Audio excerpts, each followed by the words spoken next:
They can raise their hand. You see them on mute.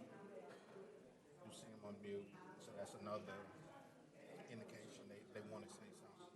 And so you can just, just quickly, or you can just send a chat to everyone and say, if you have something to say, please raise your hand.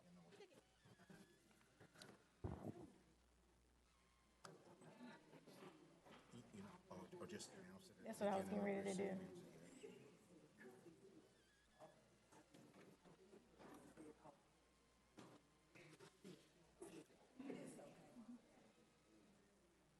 That's all right.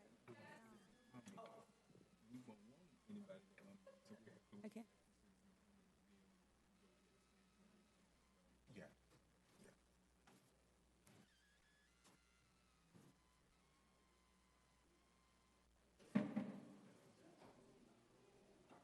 You can sit there or just. Okay. Okay.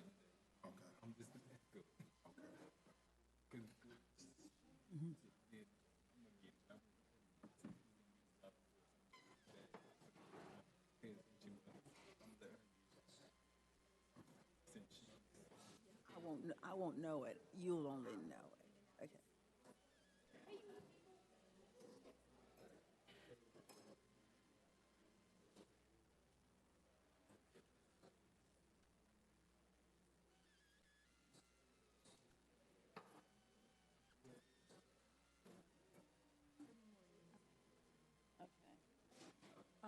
And if I can get Maceo or somebody to make me some copies, but not right now. We can do this later. Okay. Yeah, because we can do, this is doing the comments, open session. I mean, it'll probably be after lunch, so we got time.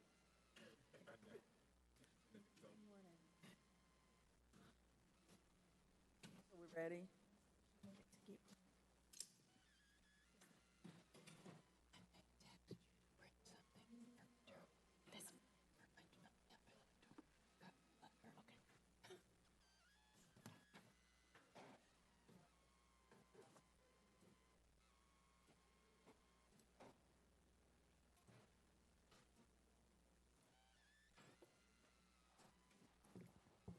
Good morning, everyone. It is 9:03.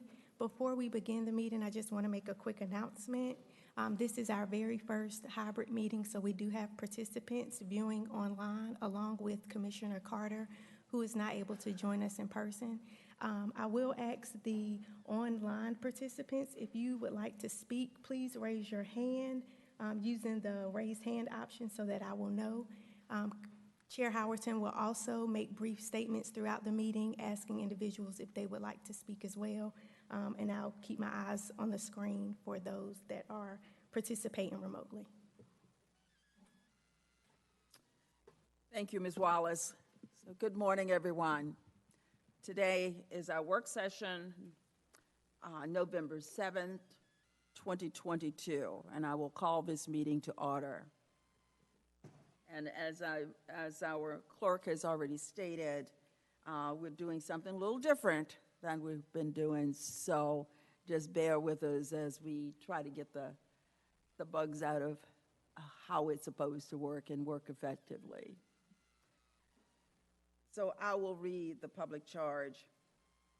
The Board of Commissioners asks its members and citizens to conduct themselves in a respectful, courteous manner, both with the board and fellow citizens at any time.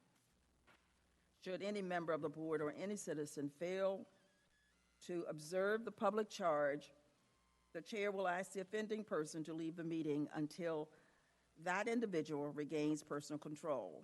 Should decorum fail to be restored, the chair will recess the meeting until such time that a genuine commitment to the public charge is observed. So I will read the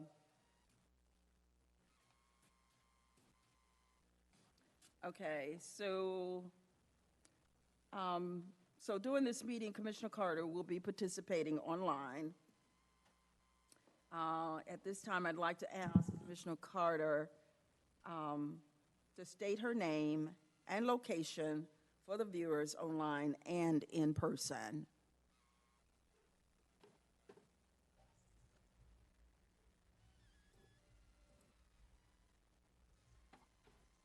There she is.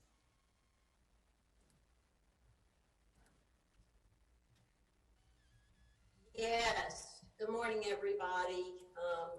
Hi, I'm in.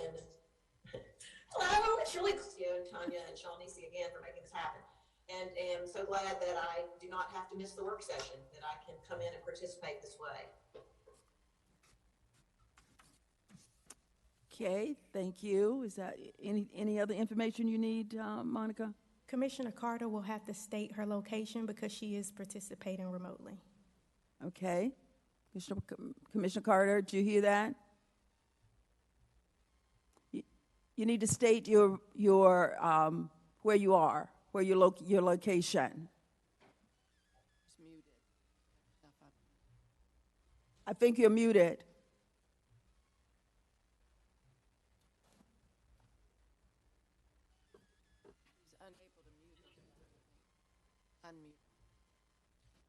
Now I can unmute.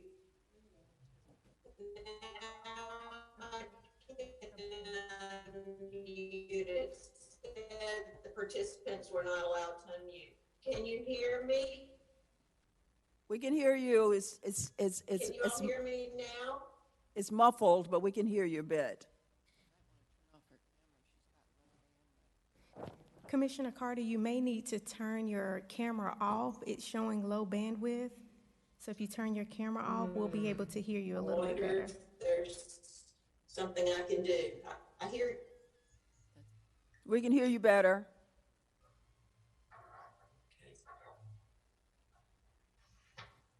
Is this better? Yes. State your location. Can you all hear me now? Yes. Okay, I will, after I tell you all where I am. I'm in Richmond, Virginia. Is that good? Yes, ma'am. Thank you very much. That's enough of a Okay, thank Richmond, Virginia. Is that a good enough destination? Okay. Thank you, Commissioner Carter. And I will see if I can get a better signal while the meeting's going on. Okay. All right. So this is part of our meeting where we ask for if there are public comments from citizens. There are citizens that would like to speak. You have 3 minutes for your comments. If you'll go to the podium, has anyone signed up? Monica? We did not have any citizens sign up to speak, and we did not have any citizens. Oh, okay. Come on up. Okay, if you have not signed up, please sign your form and pass it to the clerk.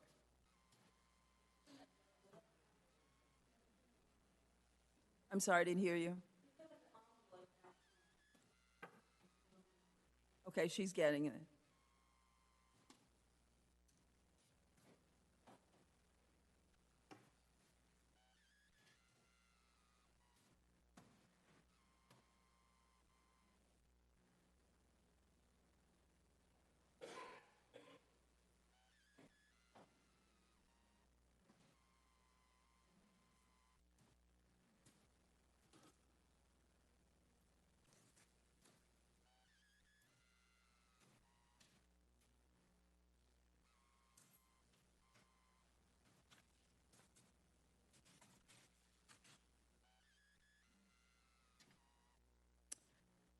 Okay, we have a couple of folks. Is that Keisha Millett? You have 3 minutes, Ms. Millett. Thank you. Good morning, commissioners, staff, and all present today. My name is Keisha Millett. I live at 102 Harvest Oaks Lane, Unit 86. I am also a staff attorney at the Fair Chance Criminal Justice with the Fair Chance Criminal Justice Project at the North Carolina Justice Center in Raleigh. My work calls for me to provide direct legal services to individuals navigating the criminal legal system, support local and state efforts to address barriers created for those with a criminal record, and amplify the calls for true justice and fairness for our most marginalized communities. I am here today in my personal and professional capacity to uplift the recent Emancipate NC report regarding potential avenues for county-level reform to child welfare system. The traumatic effects of family separation cannot be overstated. As explained by child welfare expert and advocate Vivek Sankaran, the moment children are removed from the custody of their parents, their lives are forever changed.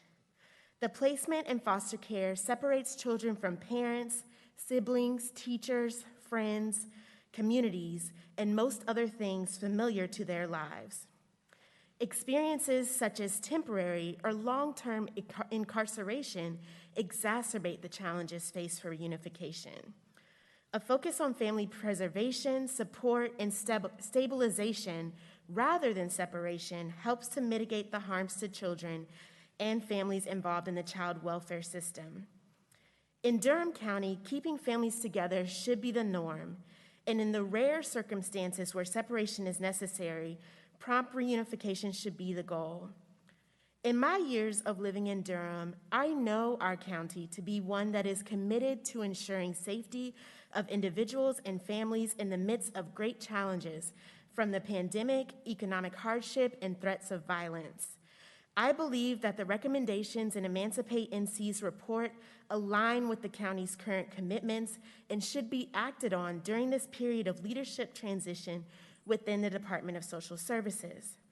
I would like to urge commissioners to adopt a Durham County resolution reaffirming that we are a family-first county, that we strive to keep children safe in their homes, providing high levels of service, that when children must be removed as a last resort, our goal is prompt reunification, and that involuntary family separation is a tragedy that must be avoided with rigor, that our agency is charged with providing resources to keep families safe together. Thank you. Okay, our next speaker is Pam Andrews.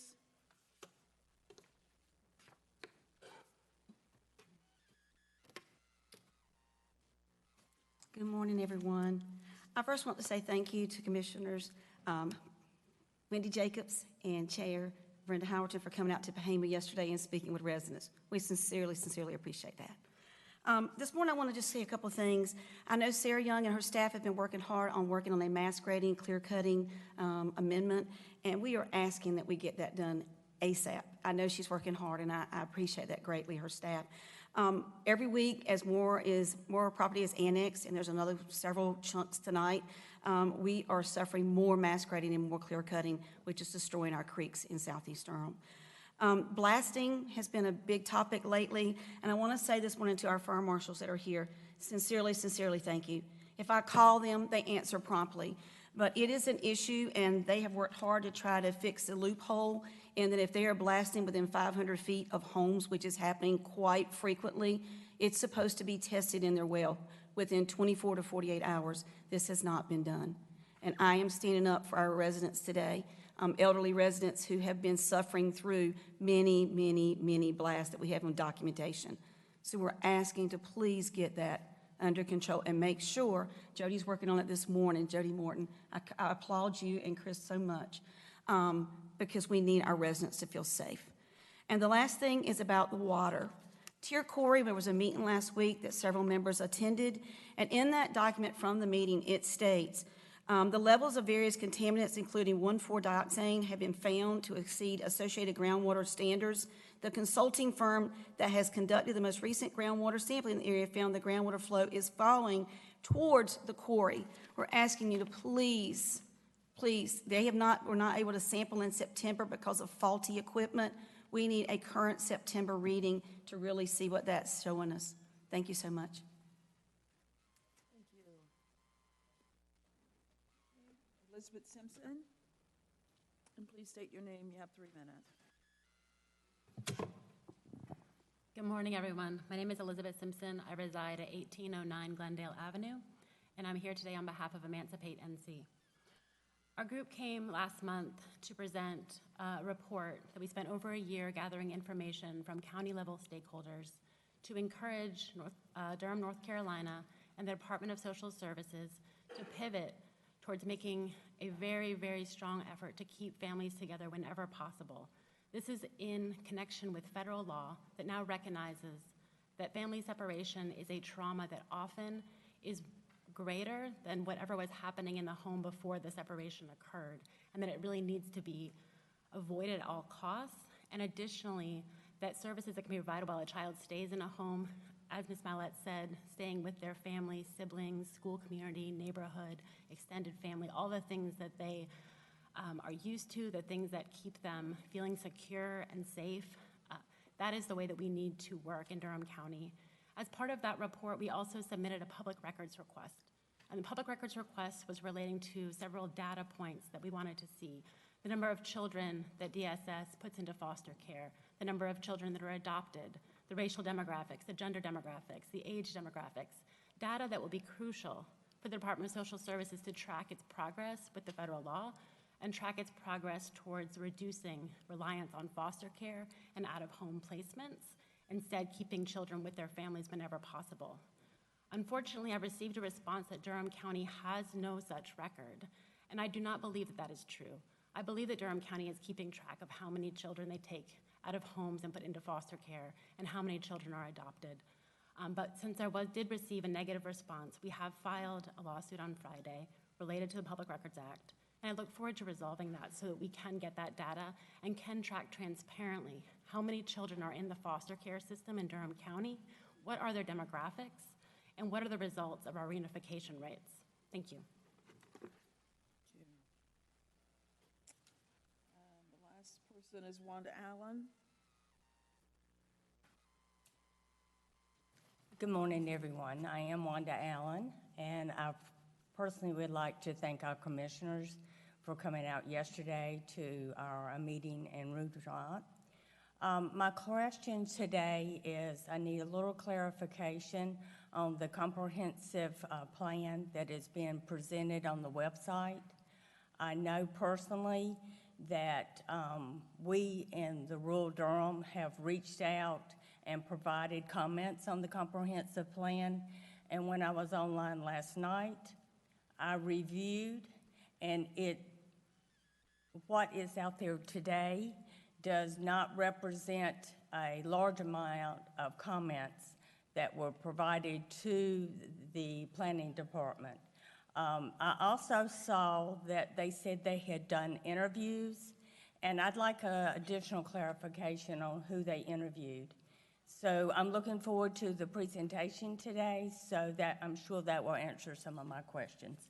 Thank you. Thank you. Is there anyone online? Monica? No, Chair Howerton, we do not have anyone that would like to give additional comments. Thank you.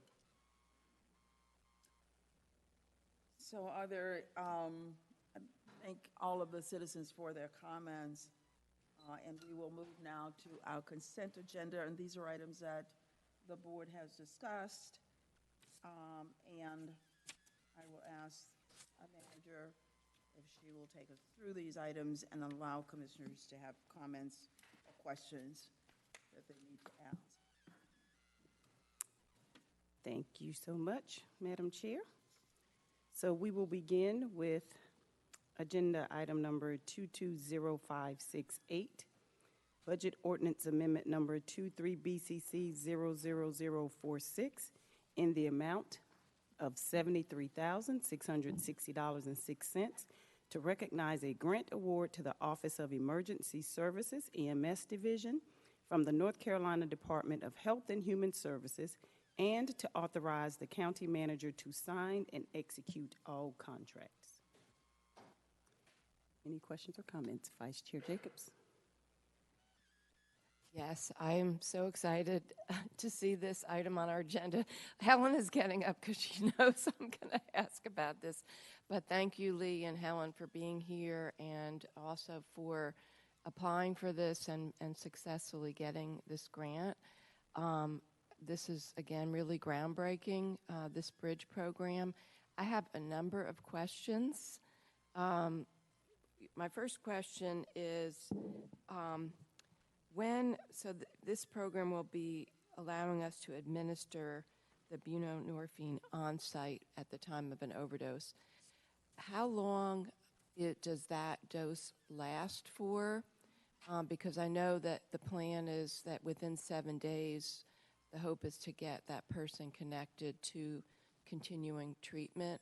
And I ask this because I had a conversation with a pharmacist who told me that there's now, I don't know how far along it is, but actually subcutaneous injection of MAT that could last for a month. I don't know if we're there yet, but anyway, just wondering how long it lasts, and what are the referring agencies that could provide the continuing treatment? If we know, and what is their capacity?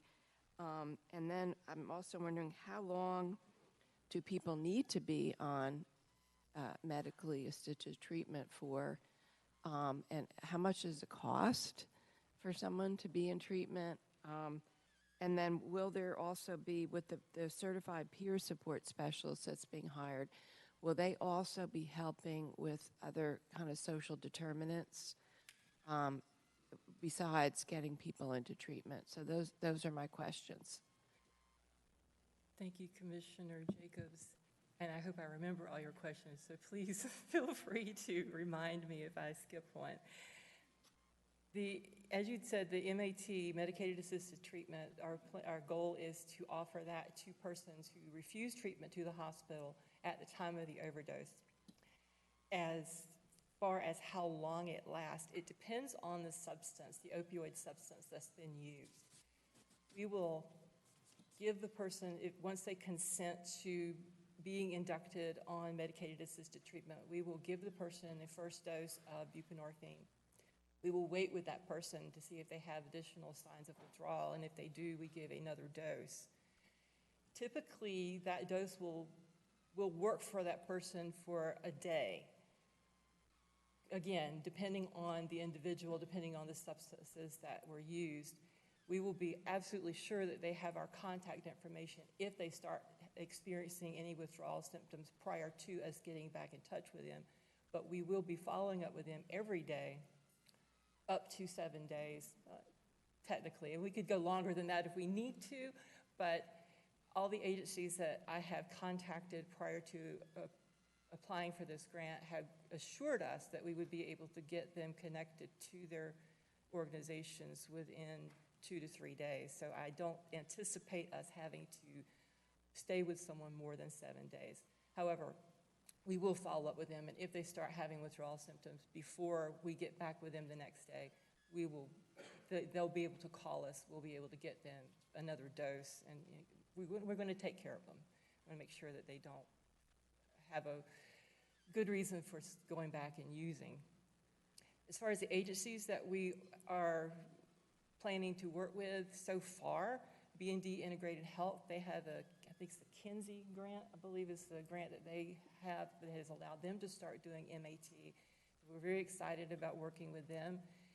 Of course, Durham Recovery Response Center, we've been partners with them since 2016 in our deferral program, and also the Community Linkages to Care grant, where we partner with their peer support specialists. So we will be referring to them. Lincoln Community Health Center and their MAT program there as well. They are also receiving funds from the city, I believe, from their opioid settlement funding to support their MAT efforts at Lincoln Community Health Center, so we're going to be partnering with them. The Durham Treatment Center, which is of the franchise New Horizons on Lamar Street, we'll be partnering with them. There's another one that I'm got to get in touch with. I have the Hope Center that has expressed interest in partnering with us. The goal is to have a list of providers that our patients can choose from so that we're just not automatically sending them to a particular place. Because the medication is not cheap. It's not, but insurance will cover it. Some places will be able to have their own funds to be able to cover those who are uninsured, so there's options there. We also have to consider any pregnant women who are using, because some facilities don't treat pregnant women. We have Lincoln that does, and right now, on the top of my head, I can't remember who the other one is, but we have 2 facilities that will treat pregnant women, so that's a consideration as well. So we've got to be able to give people options, and that's why we're partnering with more than one type of agency. Was there another question? Great. Thank you so much. And just to follow up, will we be providing transportation for people who need to get to those appointments? And one more question is, who else is doing this in North Carolina? I imagine that we are doing, this is a groundbreaking program that we're doing. We're not the first, but to answer your first question, part of the grant is to provide monies for transportation, for ride share, like Uber or Lyft or something like that, for people to be able to get at least to their first appointment. And we're going to leave it to the agency to work with that person to arrange transportation to their organization after that. And also the question that you had asked about peer support specialists working with social determinants. That is part of our goal for that peer support specialist to be, that we will hire to be able to start that process.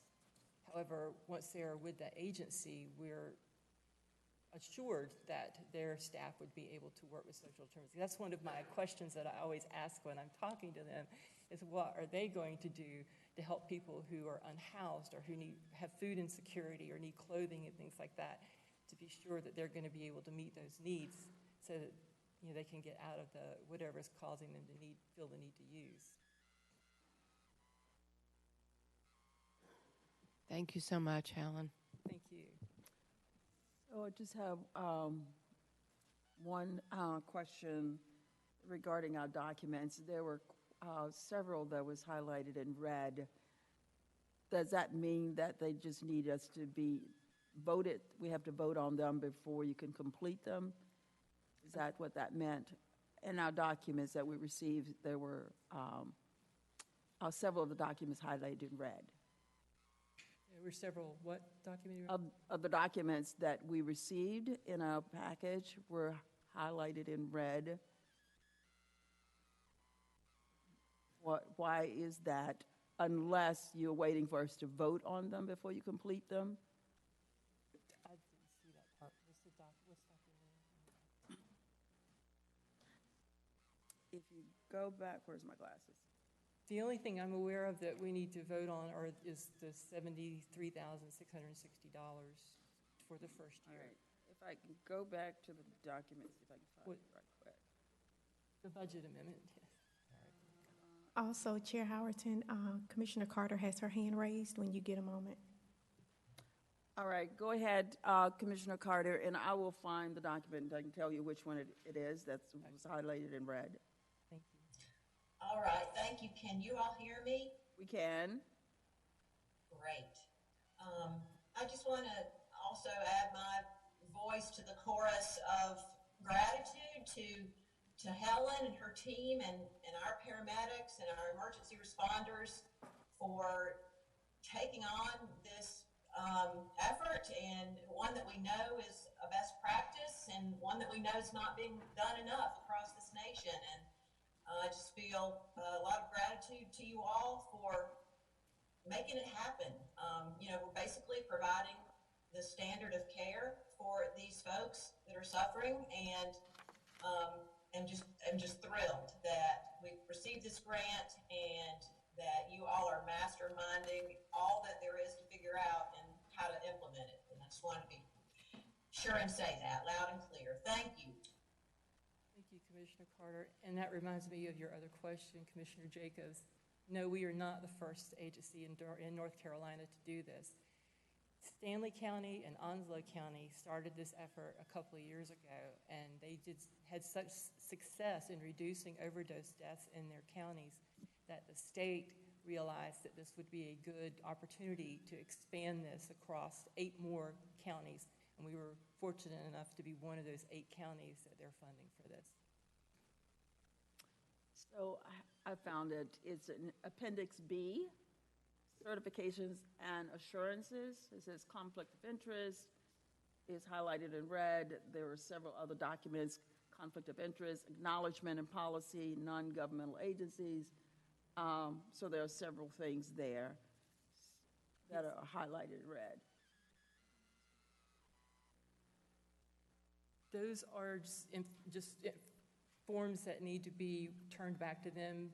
Us getting the grant from the state does not depend on that. These are forms that have to be turned into them at some point in the next month. So these are forms that need to be turned into the state? Yeah, Katrina Harrell and our Business Services Division Director is working on those now, getting those prepared, and we should have them done soon. Okay, will they be prepared before we vote on this? She is at a conference this week, so probably not. But again, those are not forms that are going to have to be required before the state can release any funds. It's just additional. Commissioner, Chair Howerton, this item in front of you is a budget amendment so that you can recognize the funds. The documents that you see in this, in the attachment, these are typically documents that the department director can sign. Okay. And I'm not sure why they were attached, but this is not, you don't have to take action on those additional items. Thank you. Thank you all for that. Any other questions or comments? Okay. Thank you all so much. Moving on to 220594, Budget Ordinance Amendment Number 23 BCC 00036 to recognize $5,239.91 in grant funding from the North Carolina Department of Public Instruction's Child Nutrition Program for the Youth Home. Any questions or comments? Commissioner Long? I'm glad that we're receiving this grant. I just had a question, like generally for the youth home of, we're receiving this grant to have healthier meals and fresh unprocessed food for the children who are in the youth home. Do we have an idea of, currently besides this grant, how often are we providing these types of meals and unprocessed food to the children who are in the youth home and making sure it's not just something that we're doing with this grant, but if we can seek out other grants or have more support for. So, no, Angela's here. Good morning, Commissioners. Good morning. I'm sorry, Commissioner Alam, I did not hear the entire question. Yeah, I was just wondering, in addition to this grant, how often are all of the meals that are provided in the youth home these type of unprocessed, healthier meal options, and if they're not, what would it take to reach that point that they are? Okay. In order to meet the child nutrition program, our breakfast and lunch meals must meet the Department of Public Instruction's goals. So we make sure that our meals that we are in this grant with meet those demands. Our dinner meals, it's not part of that, but we also work really hard to make sure that we are having nutritional meals for our children for all 3 meals, breakfast, lunch, and dinner. You're welcome. Any other questions or comments? Okay. Next, 220595.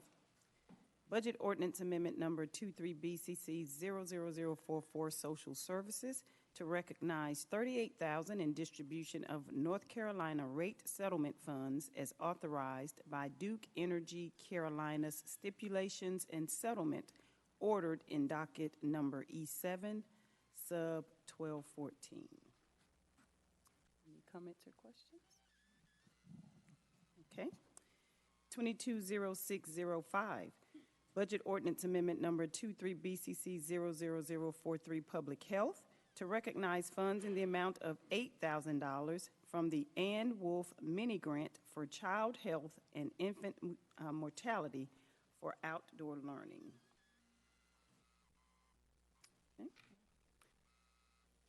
Next, 220616, Budget Ordinance Amendment Number 43 BCC 00041, Library, to recognize funds in the amount of $153,182 from the State Library of North Carolina for a one-time financial assistance payment that can be used for personal/operating costs. Next, 220627, replace roof exhaust fans and axial fans at the Durham County Detention Center. Next, 220628, Budget Ordinance Amendment Number 23 BCC 00039, to recognize $18,000 in grant revenue from the Burt's Bees Foundation to support an updated biological inventory for rare and unique plant communities. Mr. Jacobs. Thank you, Madam Manager. Well, first of all, I'm really grateful to Burt's Bees for funding this. And I'm excited that this is being done, considering that the last inventory was 35 years ago. I think that things have changed on the ground in Durham County in 35 years. And as is noted in this item, there are a lot of rare plant communities that are being impacted by development, and if we don't know what's there, then we can't protect it. I was wondering how exactly this inventory will be used and the role that it will play in the development process, especially with regards to rezonings. And the second question is, how will we just get the word out to the community? I noticed, Jane, there was an awesome one-pager already there that's like perfect as a press release, or, you know, it's like ready to go, you all. That was fantastic, because I think this is something we should really spread the word to the community about. So those are my two questions. Sure. Vice Chair Jacobs, those are very good questions. I think, as you had noted earlier, we cannot use and focus on protecting areas if we don't have accurate current information about where these rare plant communities are. And it's just been an expense and a study that we've not been able to update for some time. So we are very grateful that Burt's Bees is paying for this. Staff time will work with the state's Natural Heritage Program. They will be hiring the contract biologists, but we'll be working with them based on our GIS capabilities to, this is not an entire county inventory. Those would actually be much more expensive. This is very much focused on those rare soils that support rare plant communities. So we'll be using our analysis to focus on where those sites are with the state. We will be having an advisory committee to be working to provide guidance to those technical botanists who will be preparing the report. You were asking how it could be used by planning. Well, we're a little ahead of it because we don't have the study done. But as you know, you've been seeing many updates to the comprehensive plan. Both the existing comprehensive plan and the updated comprehensive plan have important policies about protecting and prioritizing protection of significant ecological areas. And we can't do that if we don't know where those are. So this provides, it's not a policy document, but this will provide us with more current data that then the planning department could be using when we're looking at new development proposals, whether it's rezonings or whether it's simply a site plan in an area that maybe requires 30% open space. The staff could potentially help to guide what parts of the site are protected, if you should be protected, if you actually know that there's those rare soils there. So it is information and data that can be used by the community. I want to also point out that many grant programs for open space protection, whether it's by Durham County or Eno River Association or Triangle Land Conservancy, we have many nonprofits focused on land protection, and most grant programs give you additional priorities or points when you are protecting rare plant communities. So that's another way that once we have this updated data, it can then be factored into decision-making and priorities for our partner organizations. So just to follow up on that, do we need to make sure that as we update the UDO that there's something that says that this inventory needs to be part of the planning process and included in reviews? Yeah. I mean, I'm just wondering how it's going, unless we have a way that formally requires it to be used and reported on, then it's, what's the point? Right.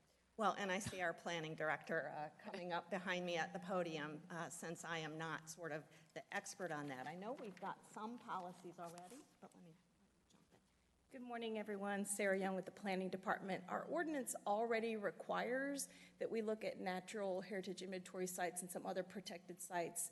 And there are some requirements in the ordinance where we prioritize, for instance, there's some, like in conservation subdivisions, a priority area for conservation is if there's a natural heritage site that has to be preserved first. So there are various ways in the ordinance that it is mentioned and referenced, and there is some amount of ability for staff to, as Jane said, steer the co-location of these sites and other requirements such as open space, stream buffer, preservation, other requirements. And so we always look to make sure that those things are overlapping so that we're protecting the resource.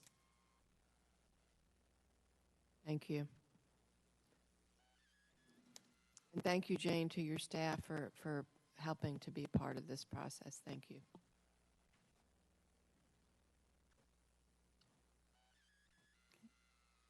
Any other comments or questions? All righty. We'll move next to 220632, approval of interlocal agreement with the City of Durham for continuation of the gang reduction strategy in FY23. Manager, I had one question about that. As I read through that, I saw that I didn't see the responsibility of the gang strategist. Is that a separate document that we'll get later as to what the responsibility of that person? Yes. So that is codified in the actual job description. But I will say that in reviewing kind of how this agreement has operated, we are looking and reassessing how this is structured and how we can best implement the recommendations of the gang, the comprehensive gang assessment that was done. And so really looking to repurpose this and reallocate resources and looking at how we can utilize those resources differently through this ILA. So this approval now is for this current fiscal year, so the work is ongoing and happening, but we are looking to repurpose and reevaluate this for the next fiscal year. Thank you. Good question. Yeah, I have a follow-up question, and I see Commissioner Carter's hand up. So I'm glad to hear that there's going to be kind of reevaluation, especially with our new department, because I was going to request that our board at some point, maybe in the new year, even get, and whenever you think is appropriate, to understand what is the new gang reduction study. They just did a whole new study, and how are we going to actually implement it? So that was my one question, and this does not need to be answered now, but I'm just at some point to bring back to us. And my second question was just, and this could just be in an email. I see that what the city is contributing, but I'm wondering what is the county contributing for the budget? Because I'd like to know what the county's contribution is for this program and all the work. So thank you. Okay. And Chair Howerton, Commissioner Carter has her hand raised. Yes, did I say Commissioner Burns? Commissioner Carter?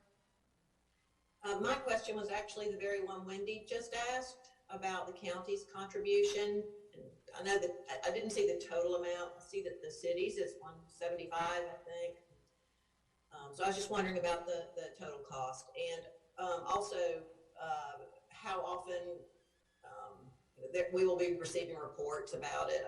I also saw that there was reporting requirements for the city. Just wondering if we have similar reporting opportunities with the county. Go ahead. I see Interim General Manager Gudrun Palmer.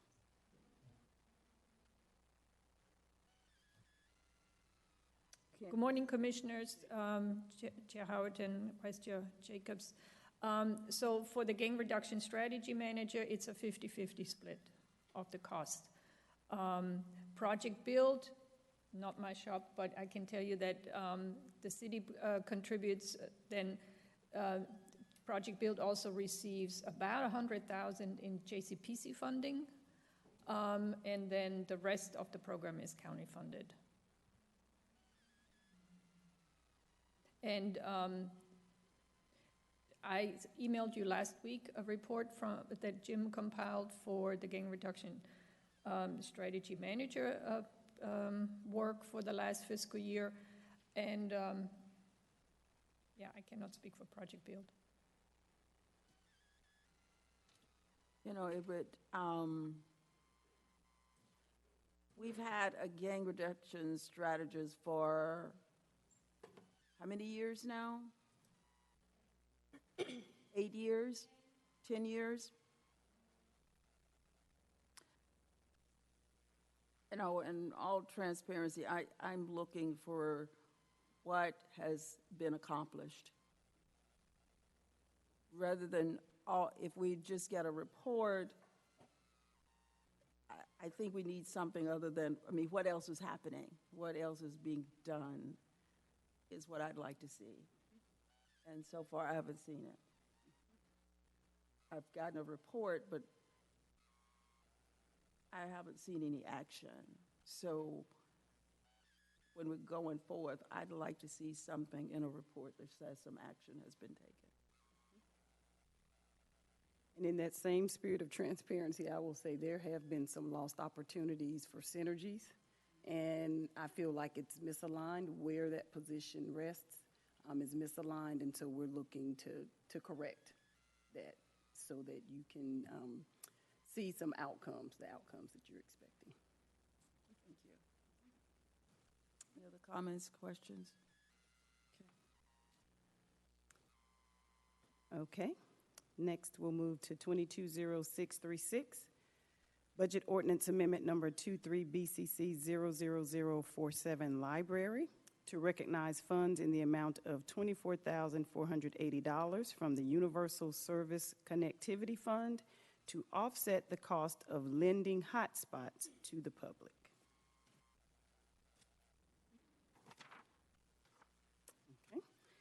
Next, we'll move to 220642, Budget Ordinance Amendment Number 23 BCC 00045, Fiscal Year 22-23 Encumbrance Rollover, increasing multiple funds budgeted expenditures and revenues by a total of $12,517,840.75.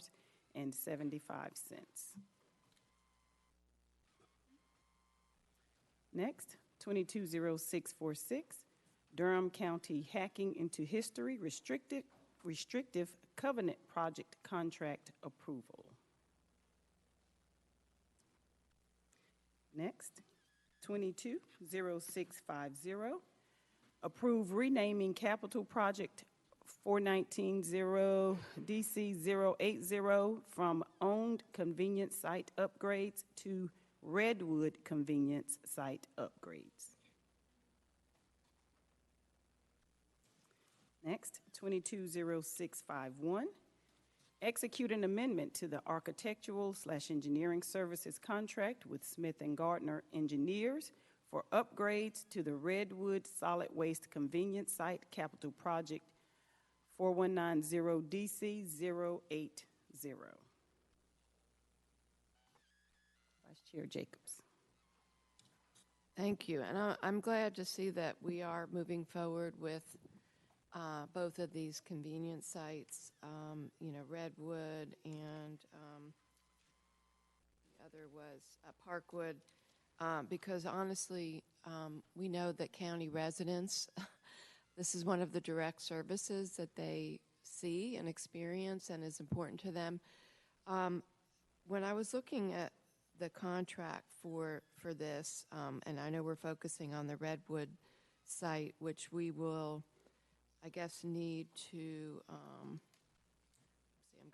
the Redwood site, we don't have to build a whole new one. That's the Parkwood. We're going to have to find a whole new piece of land. But I'm wondering, how are we going to get resident engagement on what they would like to see at the site and improvements? I see that there will be kind of one-way communication with them, that what's in the scope, that there are going to be, I guess, just 2 meetings and, sharing of information. But what I would like to see is actually some type of a survey or some way that we can actually elicit input from people who use the site about their experiences and what would be helpful to them. So that's what I'm wondering about.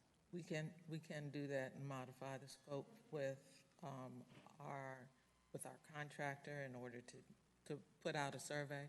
I will say that we did, when we did the preliminary review of these sites and with regards to what might be available, we did put out a survey at that time. Smith & Gardner have been working on this site but we suspended the work because of COVID and a lot of other things that came up in the process, but we can send out a survey.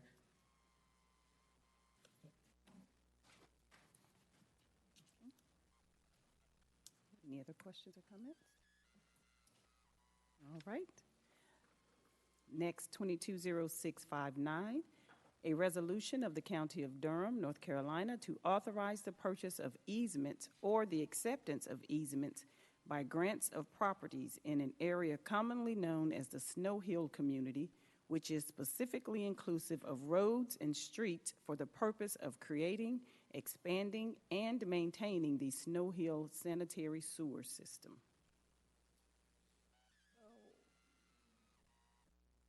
I have a question about Snow Hill Pump Station. Who's here? Is that, this is an area that has been brought to us quite a few times. And I'd like to understand we're talking about expansion. Could you just share a little bit more about talking about the conveying or release any property to the city? Can you just talk a little bit more about that, Perry? And Madam Clerk I think she's unmuted Jay, so that Jay can respond. Okay. There you are, Jay. Can you talk about that a little bit more? In reading this, and you talked about the authority, Durham County, to convey or release any property rights acquired by the city for inclusion into the survey. Can you talk a little bit more about that, just to clarify what that means? Yes, ma'am. Good morning, Chair, Vice Chair, and Board, and Manager Sewell. This item is the, I guess I'd say, final phase, working on the final phase of Snow Hill. The first phase was to upgrade the lift station, which is now in operation. To realize the full capacity of the new lift station, we have to improve the force main, put in a larger force main. This item, and there is an attachment that shows the approximate routing, is to acquire easements parallel to the existing force main so that we can install the necessary piping to fully convey the wastewater, the full capacity of wastewater from the new lift station. And then in turn, once Durham County has done that, because it is a county-funded project, but it is a city-owned utility element, we will in turn acquire these, build it, and then dedicate it back to the city. And it is being done so that we can further develop the Trayburn Business Park, which has been sort of stagnant, if you will, due to the lack of sewer capacity, but is within the county's jurisdiction solely. So is that in the city and county budget, or the county is paying for that, and then it gets conveyed to the city? The county has funded it to date, Chair Howerton. There have been some initial conversations, and we're continuing those to see how the city might participate in this force main construction. The county per se funded in full the lift station construction as an economic development investment, if you will.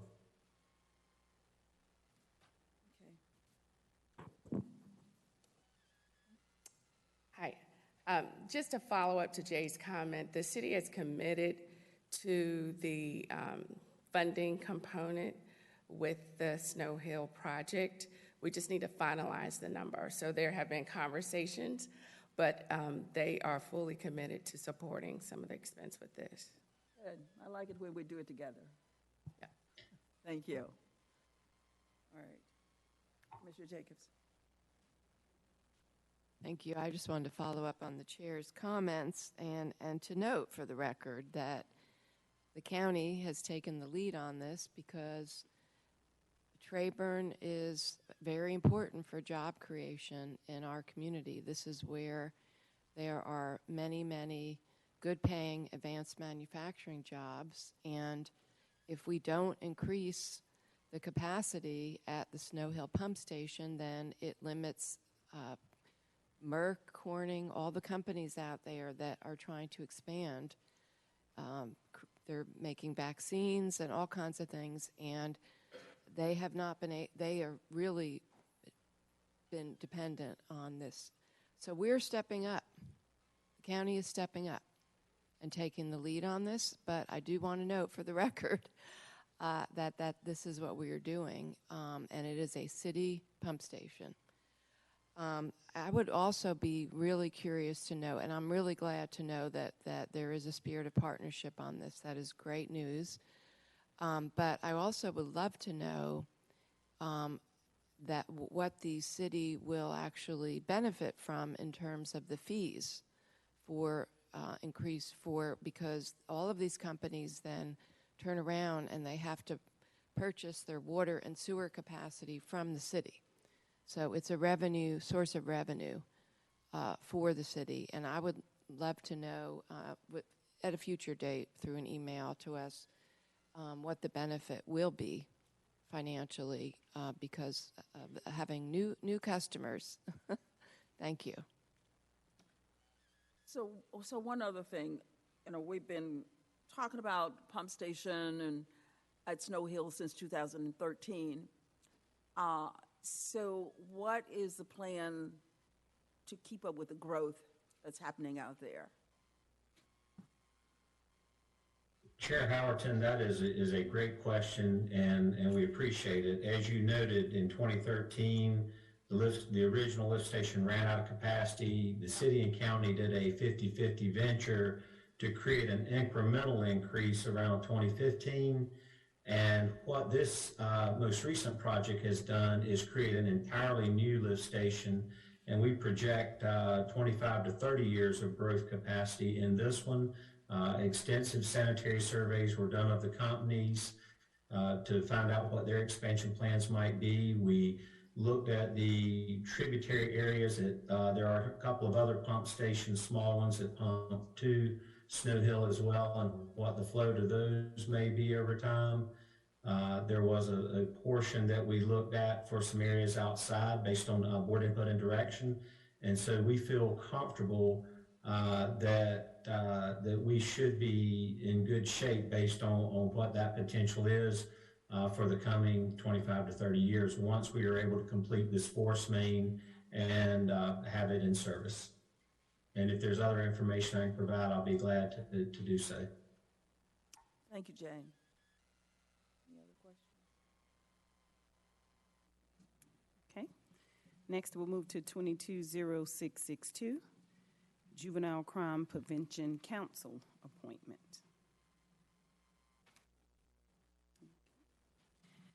220663, Preliminary Assessment Resolution for Little Acres Drive. Okay. And then finally, we have 220666, Approval of Surplus Personal Property Sale by Electronic Public Auction with Gov Deals and Property Room. Madam Chair, that completes the consent agenda. Thank you so much, Manager. So now we are moving on to our discussion items.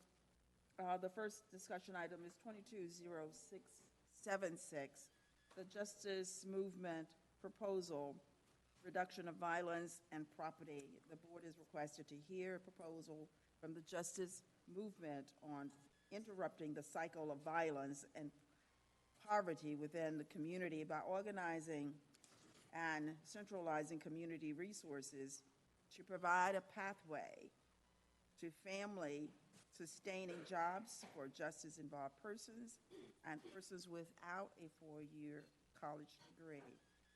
The proposed framework continues wraparound services through unified community-based resources that provide workforce, readiness, training, mentoring, assistance with childcare, housing, and transportation, as well as a combined reentry service for participants.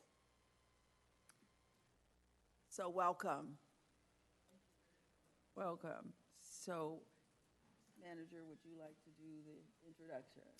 Yes, I will allow them to introduce themselves and give us a little bit of background about who they are, but we have with us Mr. Steve Chalmers and Ms. L.A. Jones here to present this information to the board. I will say that we have been working really cohesively and collaboratively together to see how the county can provide assistance for this, what we think is a unique resolution to help address some of the challenges with those who are just as involved in our community with getting life-sustaining and family-sustaining jobs. And so I'm pleased to have them here today to present to the board.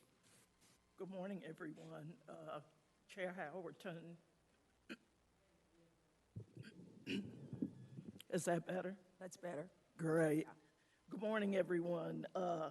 Chair Howerton, Vice Chair, Board, and Dr. Sowell, we are so pleased to be here this morning to present this in the spirit of collaboration within our community. I'm L.A. Jones. I'm a citizen here in Durham, and I'm also a retired correctional administrator who has made Durham my home after living here a total of 13 years. And here to my right, we have Mr. Chalmers. Good morning, Chair Howerton, Vice Chair, Dr. Sowell. My name is Steve Chalmers.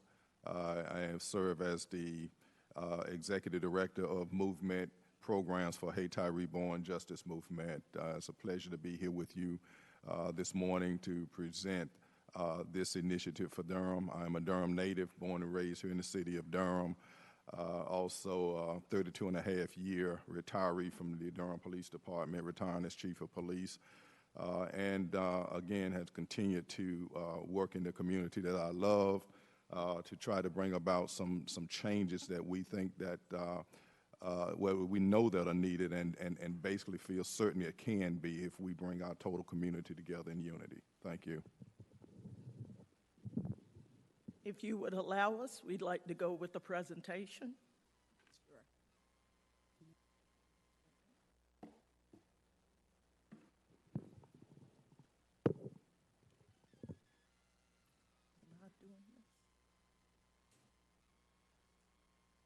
Clerk is going to I'm sorry. it for now. Okay. There we go. There we are.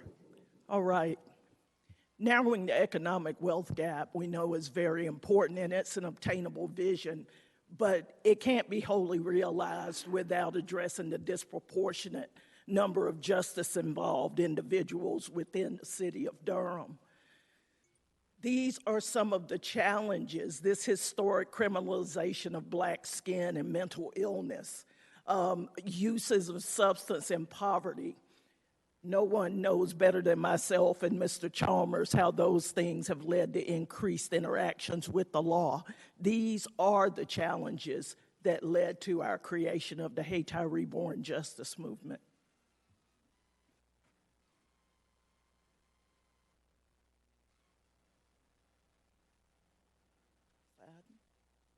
Got it. Thank you.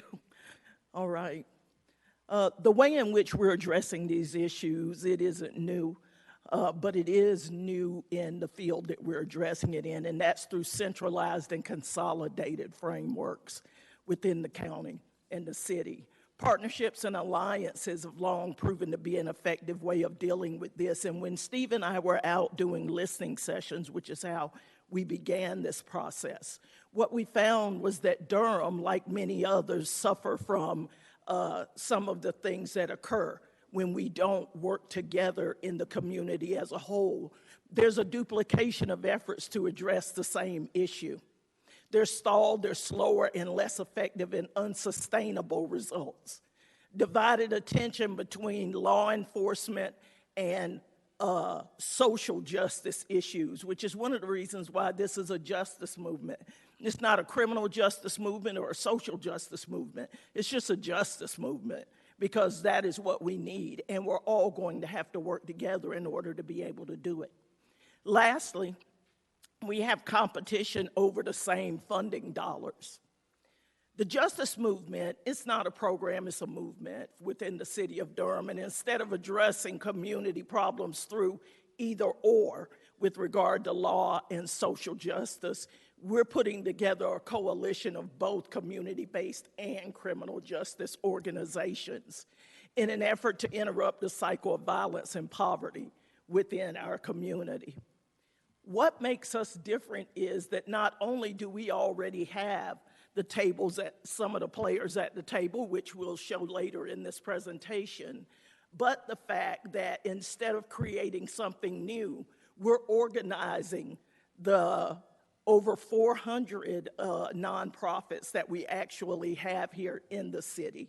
In fact, 100 have already committed to being part of this movement. This approach includes wraparound services with unified community-based resources, alternatives to incarceration. We work with reentry, workforce readiness, mentoring, and lastly, family-sustaining jobs here in Durham. We operate as an umbrella organization to help organize these community-based organizations instead of creating something new that will work in competition with them.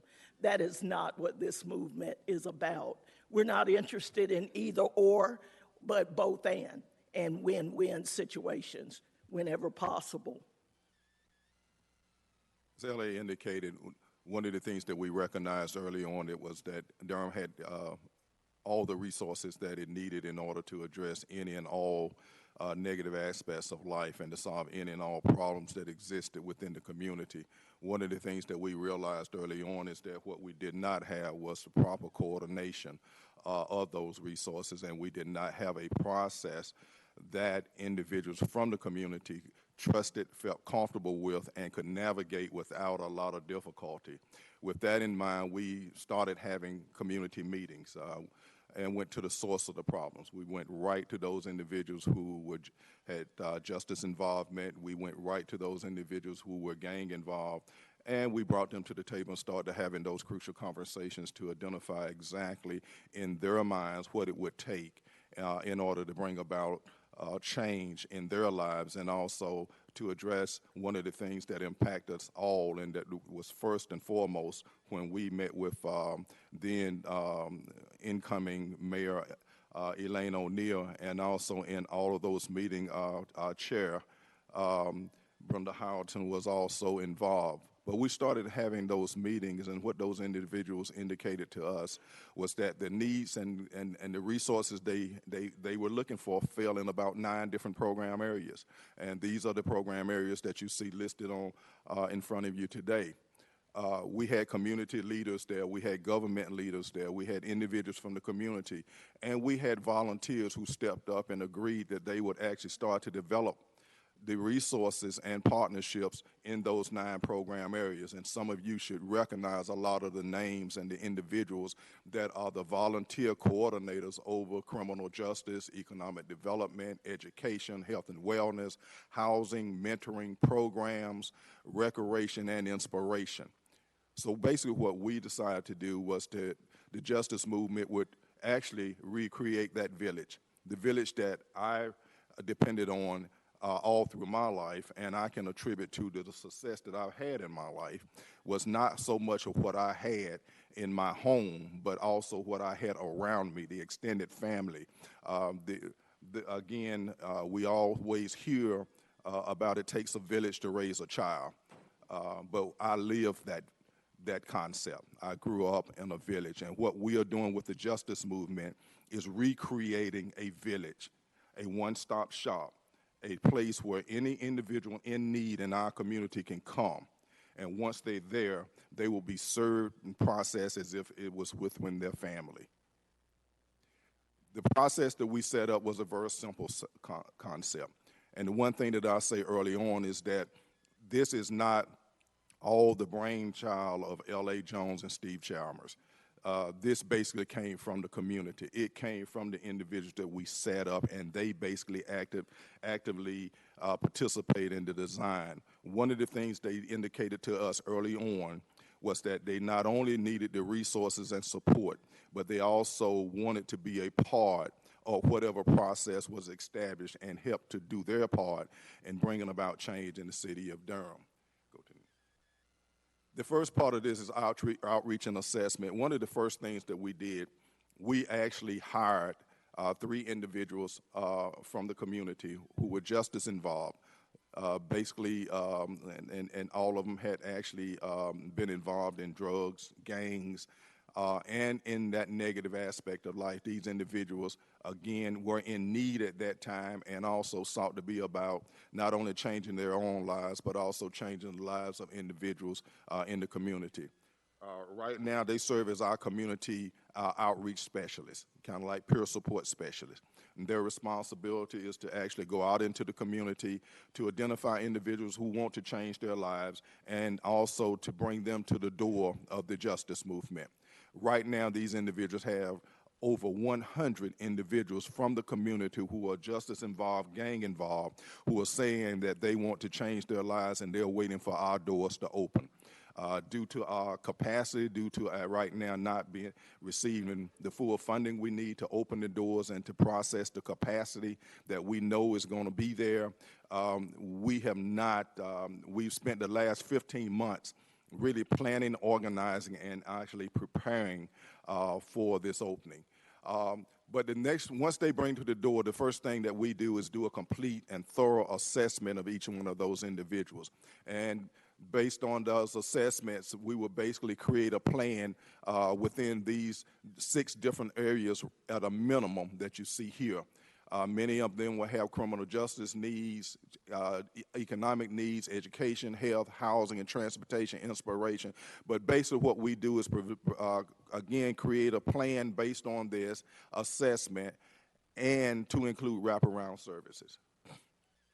Community representatives from each of those relevant assessment areas that you saw in the first slide when I started were basically, based on those needs and gaps in their lives, help to create a plan. An example being an individual may need driving privileges in order to move forward in their lives. Sheriff Burkhead actually oversees and coordinates the criminal justice piece of the justice movement, which includes all individuals and programs that are involving in the justice system, to include the police department, his department, We have a sitting judge. We have the DA's office in commitment. But all criminal justice individuals would sit, and they, based on his criminal justice need, would actually create a plan to address those needs. Same thing with housing. We have a housing coalition that we built now and have helped to actually, even though we have not opened our doors, helped about at least 8 or 9 individuals receive housing. And these individuals who provide housing are now working with us based on a partnership that we've established. The other part of this is that once we create that plan, we bring the individual back to the table, we discuss the plan, they sign a memorandum of understanding. One of the things that has really been, I think, a bright point as it relates to the partners that we brought to the table is the fact that they see that this is a support system that's being built, and the individuals that we will be sending to them as far as employees, as far as tenants, actually will be better prepared, and we're just not matching individuals with opportunities. We are preparing them to move forward in their lives. So in order to do that, one of the first things that we do once they agree to be a part of the justice movement is we provide them with $15 an hour stipend based on the funding that we receive, and to do readiness training. We've partnered now with Step Up Durham. We have with the Proud program, Durham Technical Community College, and all have agreed to work with us. Durham Tech has even agreed through the lab that they have set up at their facility to actually do the assessments for the justice movement. Education and preparation is important. Again, we are creating a village. One of the things that we will also do is every individual that's a part of the justice movement will receive a mentor or a life skills coach, an individual that would be that go-to person that they can go to if they have questions, if they're trying to navigate through a situation that they are uncomfortable with, and also to help them make better decisions in their lives. So again, this is a village, this is a one-stop shop, and again, once they are there, we continue to work with them. We have options to include vocational schools, on-the-job training, drug and alcohol rehabilitation, entrepreneurship programs, communication training.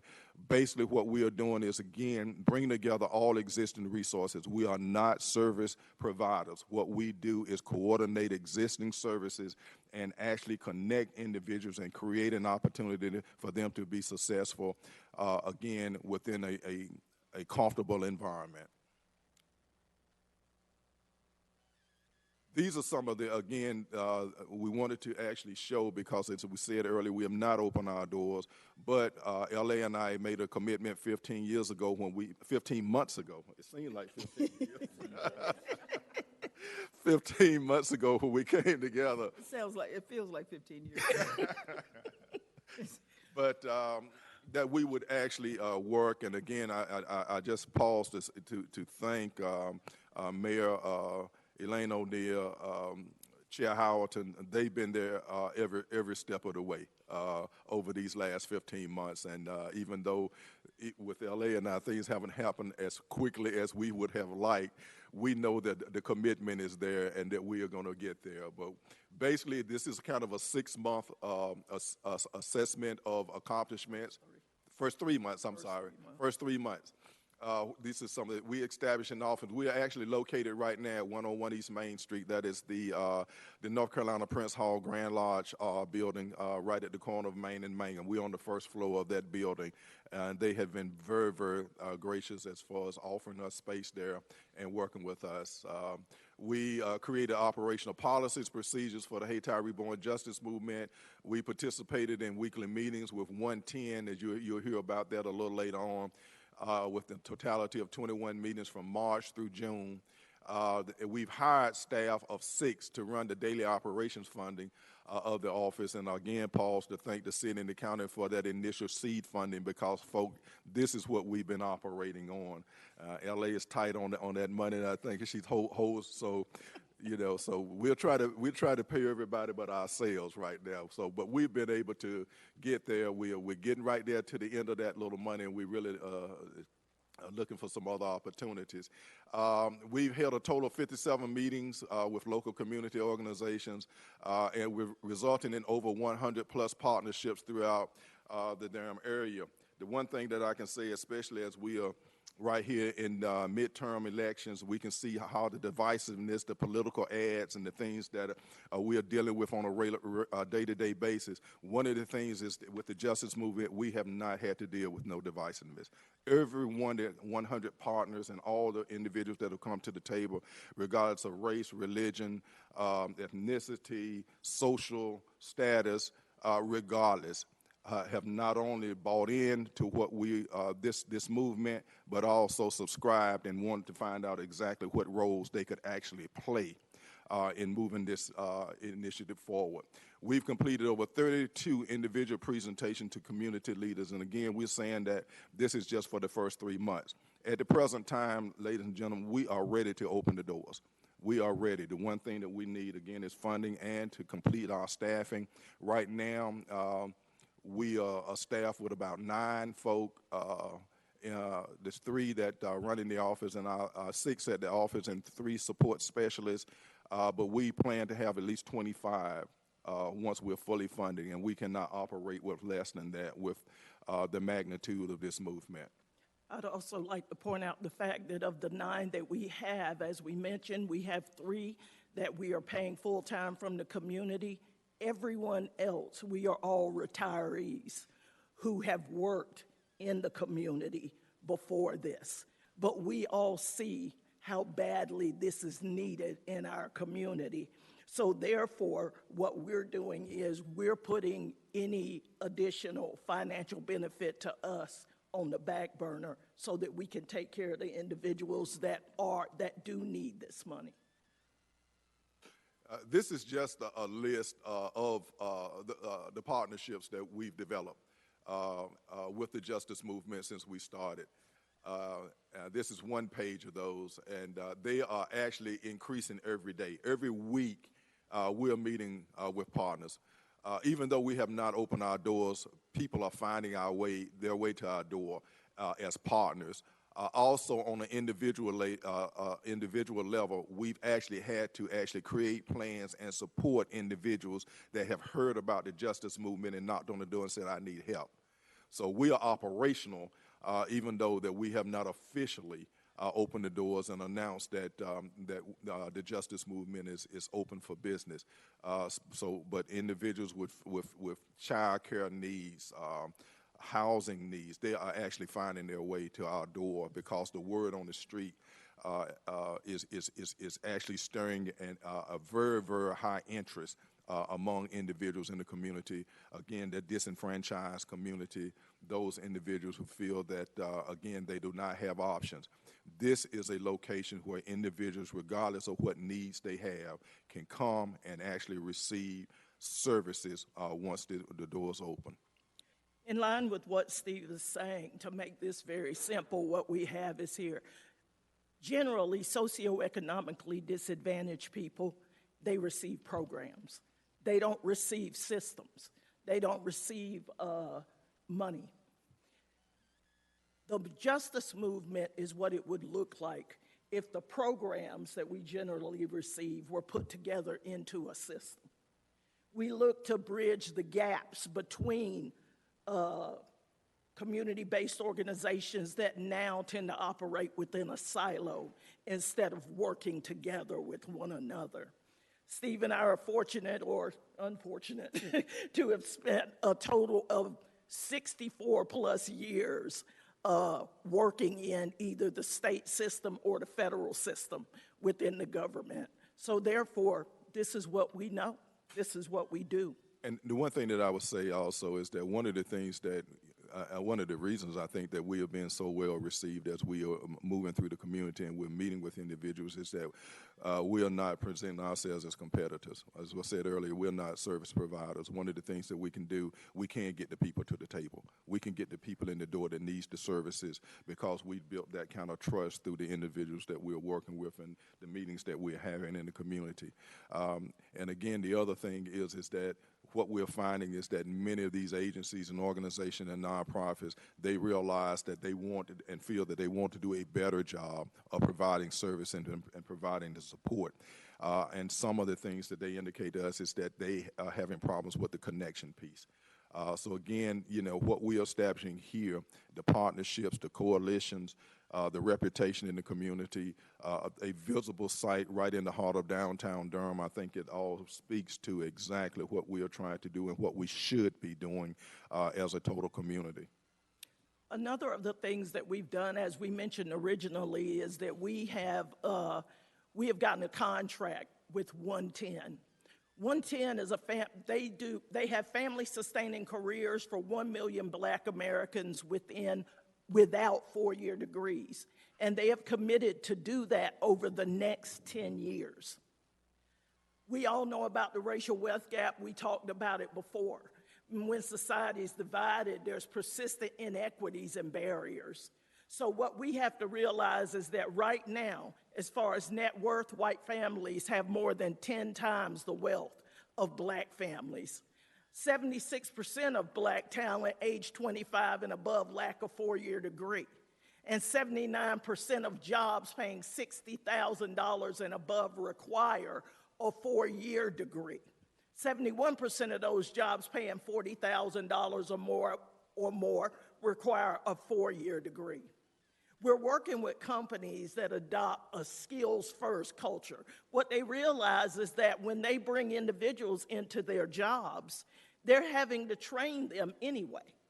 So there's no need for there to have to be a 4-year degree for these individuals to get these jobs. This skills-based culture, it all goes into attracting, hiring, performance management, and career advancement. Excuse me a second. Yes. Ms. Jones, you're coming up on, you've got about 10 minutes left. And Yes, ma'am. Got maybe 10 slides, so we're going to have to. Got it. We'll be done. Yes, ma'am. Speed it up a little bit. We sure will. We've got it. Thank you. Yeah. All right. So basically, what we have here is we go right back to where we started, full circle. Our approach isn't intended to be stagnant. It's a justice movement, and movement indicates a lack of arrested development. This organization's going to move forward. We're going to grow. What these individuals are going to realize is that it's family first, and they're going to become a part of our family, and then they'll move forward. They'll pay it forward. These are just individuals that we have talked to in the community and that we seek advice from. Because Hayti Reborn Justice Movement, we are a registered North Carolina nonprofit. However, we work with the United Way of the Greater Triangle as a fiscal partner in order to oversee our funding in the community. All of these individuals have sat down, talked to us, and we look at the best way to move our community forward all together and not one at a time. We also have individuals from the local gang-affiliated community, individuals who normally would not have the opportunity to sit down and figure out problems with all of us together from all different sides of life. And that is it. Thank you so much. Thank you for speeding that up a little bit. You got it. Thank you for your incredible presentation, and I want to open it up for commissioners for questions or comment.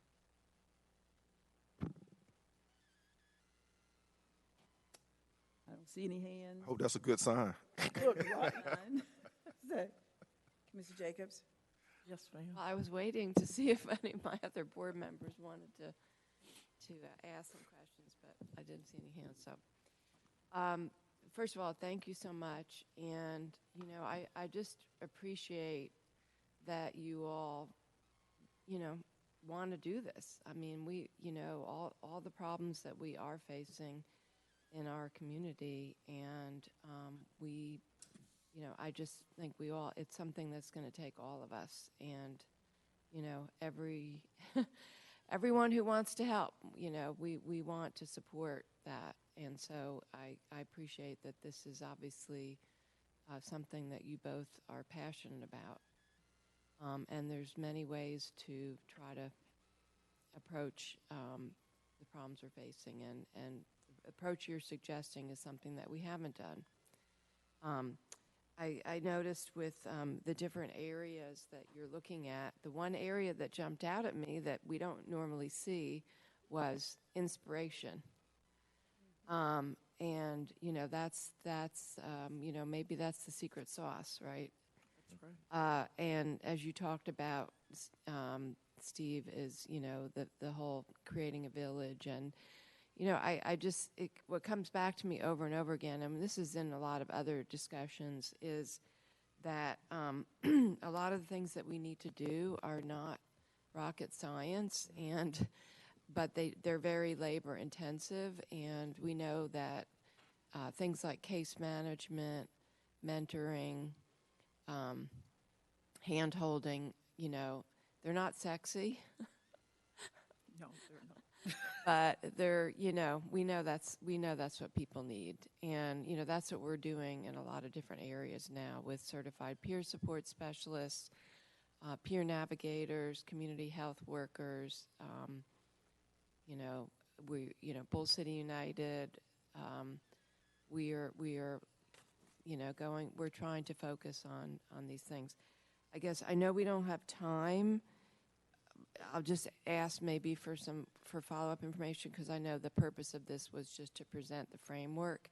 So I think for me, what would be helpful is, obviously seeing a budget, and also I would love to know more about the 110 project and who are some of these employers that you're going to be working with. That's another question. And I would love to know more about how you're also working with Bull City United and our city's CJRC the city's Welcome Home program, and then the county's CJRC, because getting back to how we want to make sure that we are not duplicating and all that. I didn't see Urban Ministries listed on there. They're there. Okay, they're there. Okay. They are.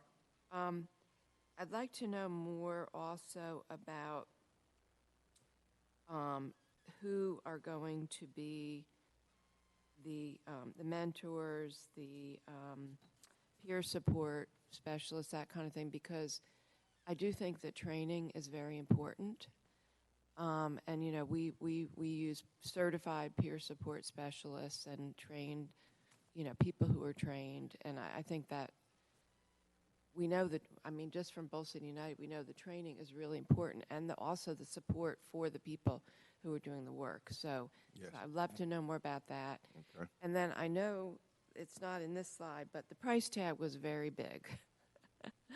And there were, I've seen previously requests for additional parts of the budget related to things like childcare or transportation, whatever. And I guess one of my questions would be, if the focus is supposed to be on leveraging the existing services, the existing programs, I would want to know a real rationale for that, because the county, we already spend a lot of money on all of those areas and have a lot of programs and services in those areas.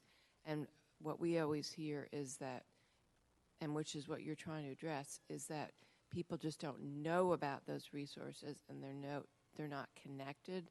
So, I would want to have the focus on, let's try to first use the resources that we have, and then understand if there is a need for those. And also just to say that I know you're it's very ambitious, but thinking about something that can be kind of rolled out as a pilot and scaled up, over time, kind of like we're seeing with the city's HEART program. They're starting with pilots, and they're making sure they're successful, and then, ramping up. So I'm going to stop there and look forward to getting additional information over time. But again, really appreciate that and what you've already done. That's a fantastic location for people. And thank you to the Masons who are letting you use that. But thank you for for what you're doing. Thank you. Thank you. Commissioner Burns? I will do my best to be brief.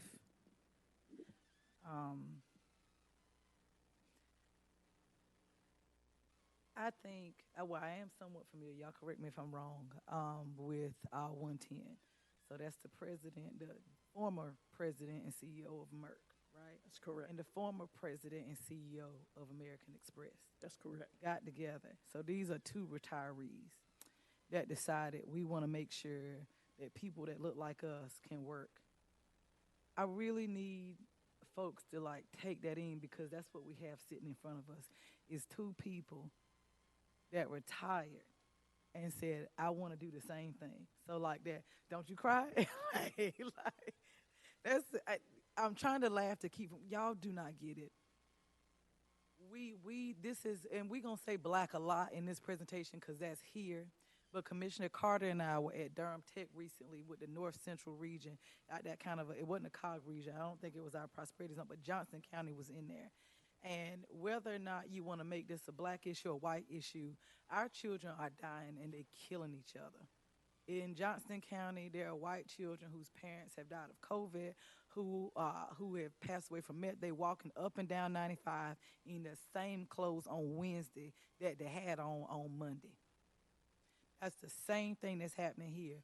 So from Murphy to Manio, it's an issue. From Manio to LA County, it's an issue. So me and Commissioner Jacobs, for some of y'all that are not seeing us ask a whole bunch of questions, it's because they sat down with us. They thought sitting with me was going to be a 30-minute presentation. It was 3 hours. It was because I had every single solitary question to ask. The saddest, the thing that ticked me off the most, they had an answer for every question. I was like, I'm going to catch them. There was like no way to catch them. And then Commissioner Jacobs and I had a chance to sit down and talk about it for another 4 hours. So you're not seeing all the conversations that have gone on around this. I'm sitting here quiet today because I got a little cousin who was murdered. I ain't properly mourned that yet, right? And he wasn't in the gang. He came home for a family reunion this past weekend to go to a christening for his nephew. And we all at a family reunion, and somebody just decided to open fire in a cornfield. That was it. Shot him, his girlfriend, that guy's gone. But this is a kid I potty trained. I'm never going to see him again. He wasn't even from here. So, like, now we got babies dying that's not even in the life. So I say all that to say, like, for anybody who's sitting here and just looking at this 30-minute conversation, like, there have been conversations with the manager, with the chair. There have been conversations. Before I got here today, I talked to 2 city council members about this. I already know that this year we won't see the seed that they're going to plant. We just not. Like, that tree has got to grow. But the inspiration piece for me, we said it this weekend. We had a policy retreat, and I elevated something that me and Commissioner Carter had elevated at another meeting. Durham is resource rich, and it is systems aligned poor. Now, if this is the group of people that can align that system, they going to get a yay vote out of me. Because I'm tired of seeing children getting beat up and beat down. I really seriously am. And that's what we're seeing. Now, do I think the gang report came out? That's why I didn't say nothing when we were hiring the gang manager. I saw Chair Houghton look at me. I ain't even look over there because she already know how I feel about some of this stuff. But we can't do this stuff by ourselves. I think Gudrun does a great job over there with what she does. I think that the work that J.B. Buxton is doing over at Durham Tech is awesome. But I do think that we're gonna have to pull in some people that can connect these dots just a little bit further, because she built some great stuff and he built some great stuff. And so I do want to know more about the budget. I know what it is. We're going to talk about it today. But I just the sacrifice that both of you are making is huge for me.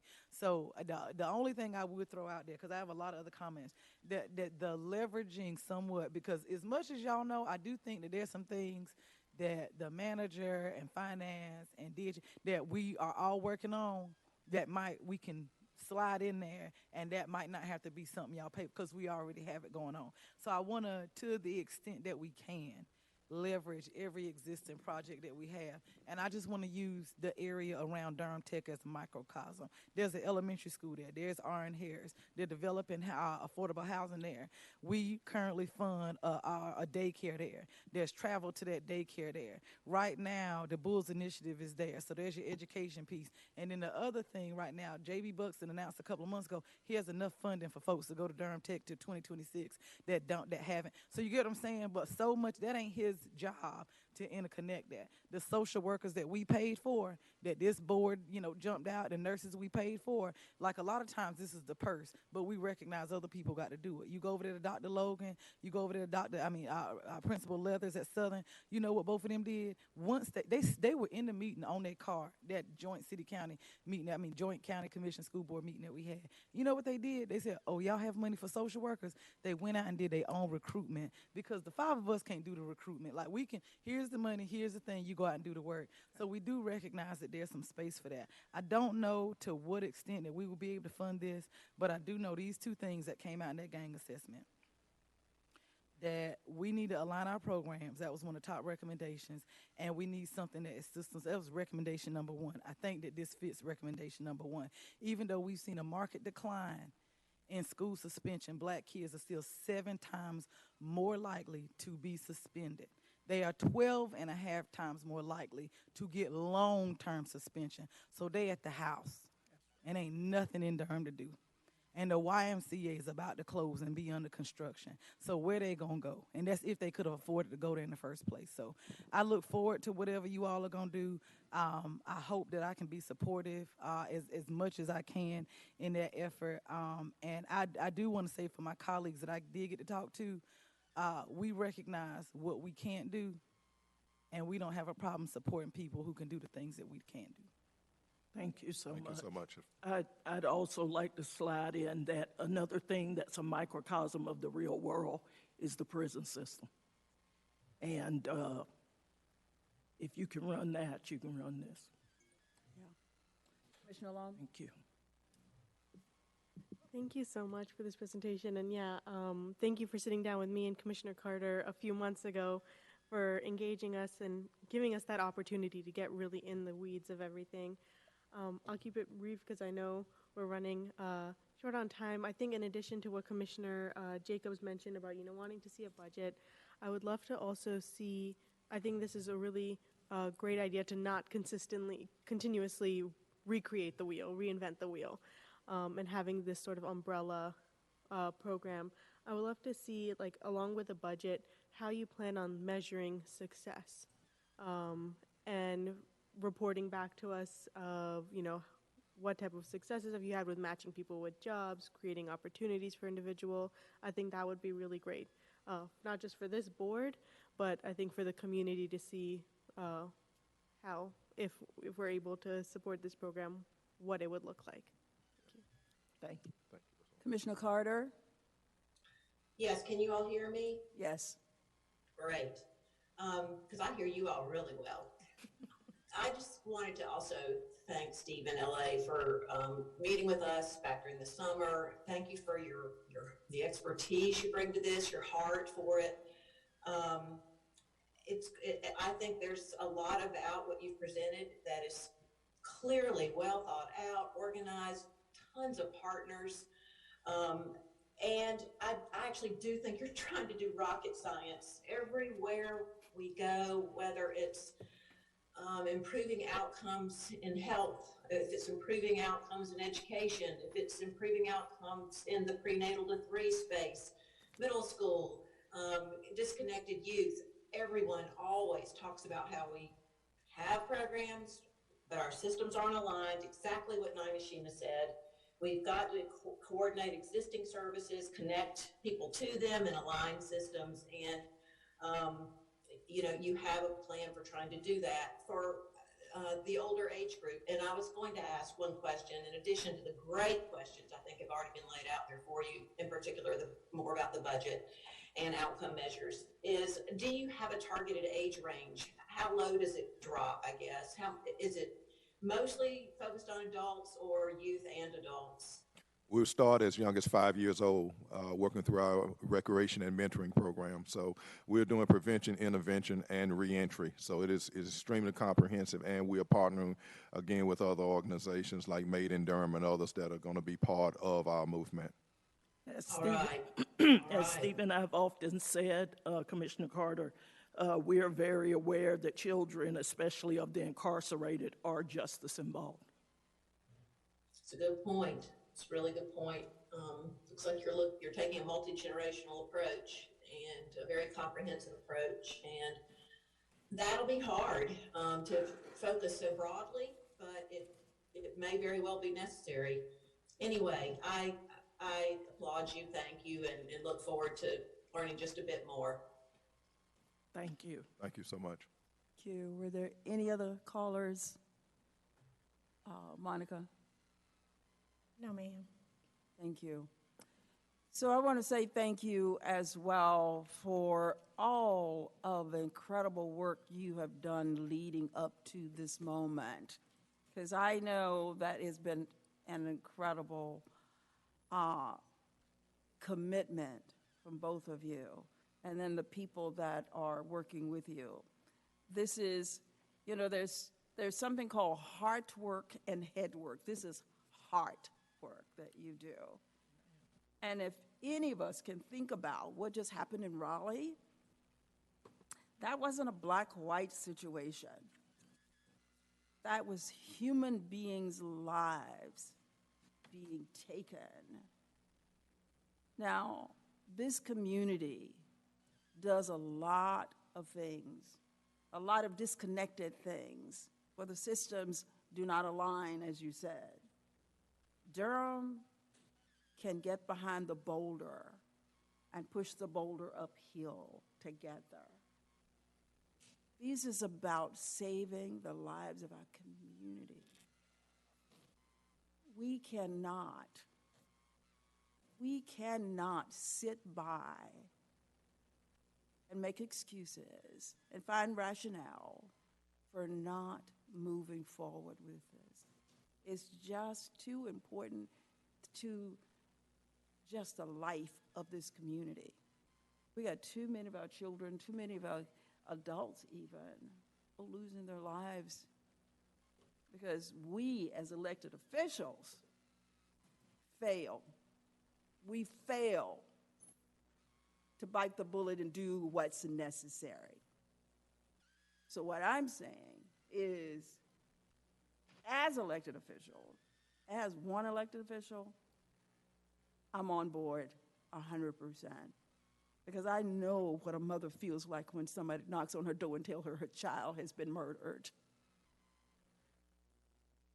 You never get past that.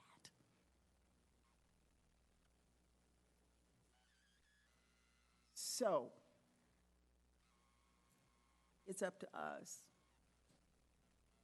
to not regret that we didn't do everything that we could to change that. So thank you. If you get whatever information you can to the manager, whatever commissioners need, so that we don't have to continue to wait, that we can move forward, is what I'd like to see, that you get all the information that the commissioners need, whether it's be the budget or whatever, so that we can make a decision and move on. Thank you so Madam much. Chair. We do have all of the information that you've requested. We already have it, so we'll make sure you get it. And if I can just add the point that was raised about the work that's happening with Bull City United and Project Bill, we have already met. I convened a meeting with them and our community intervention and support services staff. It was a very lively discussion. We identified where we felt like there was overlap. And one of the things I was really happy to see was that we agreed that some of our staff from CISS could serve as board members for this, so that we make sure that there is synergy and cohesion in the work that we're doing. And again, thank you, and so much going on behind the scenes. And we get a call, and Dr. Sauer said, look, you need to be here to present to this date. So again, we are very thankful of all the work that's being done by all of you in the city, the county, the community. They are just sending us people and setting up meetings. So we already know that Durham is behind this movement. We already know that. And we are happy to merge in any and every way we can. This isn't about LA and Steve, not at all. So we are more than happy. Anyone within the sound of our voice feels like we can work together, bravo. Because you get paid minus $2 an hour. Say that again, please, ma'am. So, there she goes. So thank you all again for the opportunity. Thank you very much. All right, commissioners, we are, what time is it, 11? Is it 5 to 12? Let's see, our next item is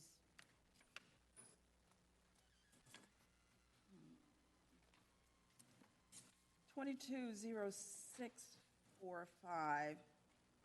That's a 45-minute item.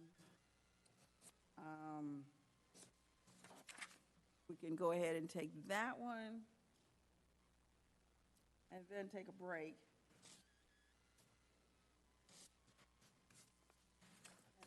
And that would get us to almost 1 o'clock. Does that work for you, for the board? Yeah, but we do need to take at least a 10, 15-minute break in between that so that we can get our lunch and maybe go get some water or something. So after this one, 45 minutes, we'll just take a short break and come back. Oh, she just informed me that we haven't set our clocks back, so 5 till 11. Okay, we're cool, we're good, okay, we're good. So, all right, so this is development concerns and mediation steps update. So this is an update. So we got Sarah here to present. Good morning, commissioners. Oh, let's see. Can you hear me now? Okay. Barely, so you need to pull it up a little bit more. All right, how about that? Does that work? And is Jay here? I think Jay is joining us virtually online. So I wanted to just... I'm here on the virtual feed. There we go. Okay, Jay, do you want to do any introductions before? I know Ryan and Sarah here. Do you want to introduce his item? Sure. I appreciate that, Chair. Thank you very much. And Board, we're pleased to be here. We've got a very good group of folks here today. Certainly Sarah, our Planning Director, you all know, and Ryan Eves, our Stormwater and Sediment and Erosion Control Manager. We also have Chris Salter, who is our County Environmental Health Manager and oversees things like wells, septics, in addition to many other things. And then Chief Jody Morton, who is the City Fire Marshal. Unfortunately, Chief Jason Shepard, our County Fire Marshal, and Chief Groves had a prior conflict, but we do have information from them, and certainly Chief Morton is here as a subject matter expert. Some months ago, the board approached Manager Soul and the staff with concerns you were hearing from the community.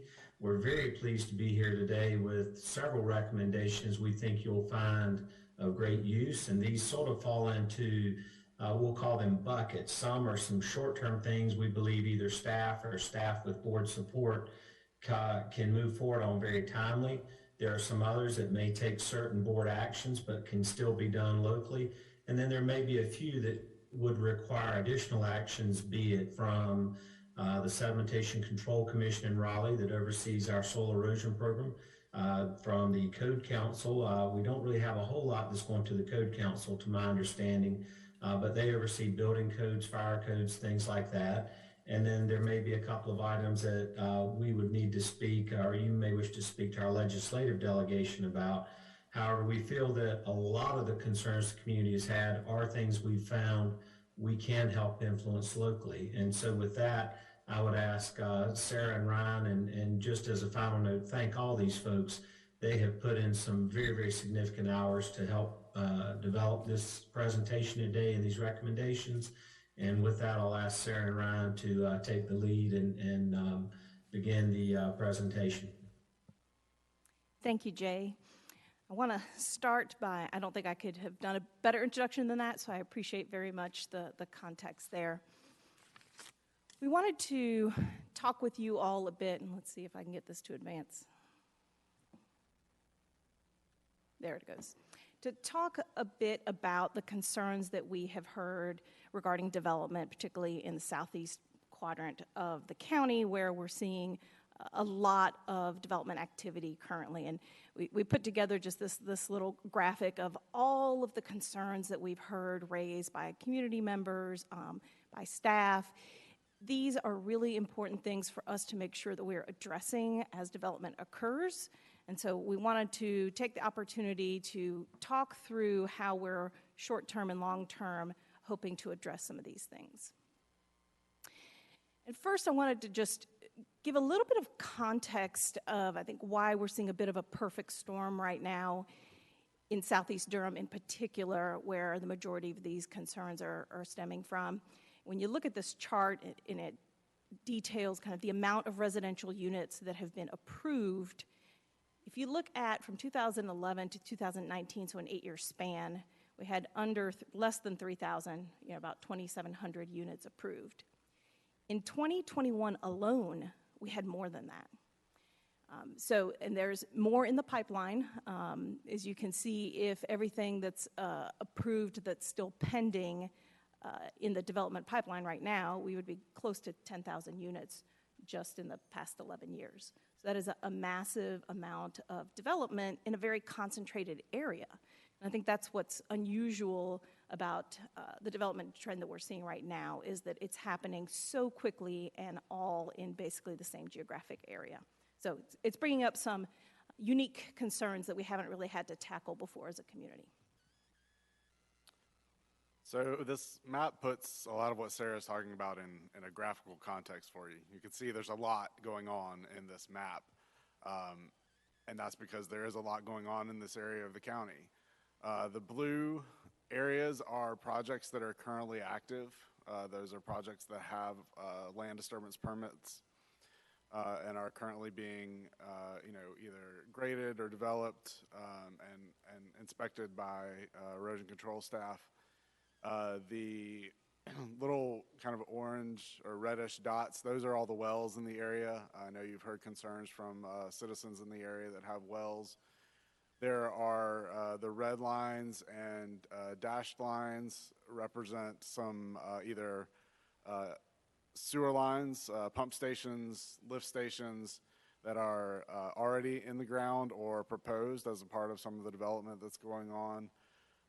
And then you can see kind of some of the grayed in areas are areas that are already in the city, and a lot of this area is proposed to be annexed into the city limits. So again, there's a lot going on in this map, but I think it tells the story about how much is really going on in this watershed and some of the issues that we're dealing with.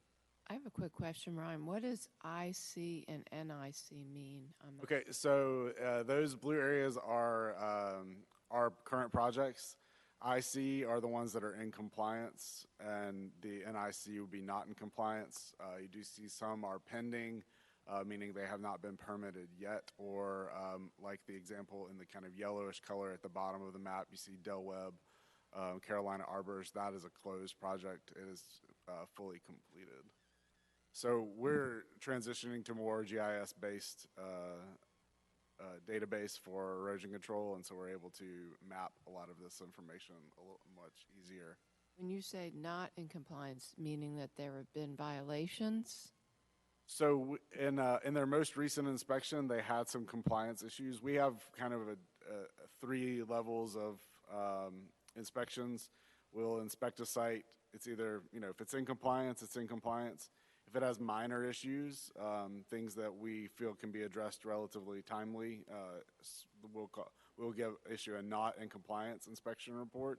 If they have severe issues, or if we've previously issued a not in compliance inspection report with a timetable in which they need to bring the site into compliance, we will issue a notice of violation. So that's our practice for inspections and then follow up with enforcement. And a quick to you, Sarah, what is the reason that there's so much happening here? Because this is like former farmland, or what is the context for it? So that's a really good question, and I think there's actually several things that are contributing. One is geographically, we hear the real estate anecdote, location, location, location, right? And geographically, this is a really attractive location. It's close to Briar Creek and shopping. It's really easy to get to downtown Durham from here. It's close to RTP, where a lot of folks may be coming to work. So geographically, it's really well situated in an attractive location just from a real estate market perspective.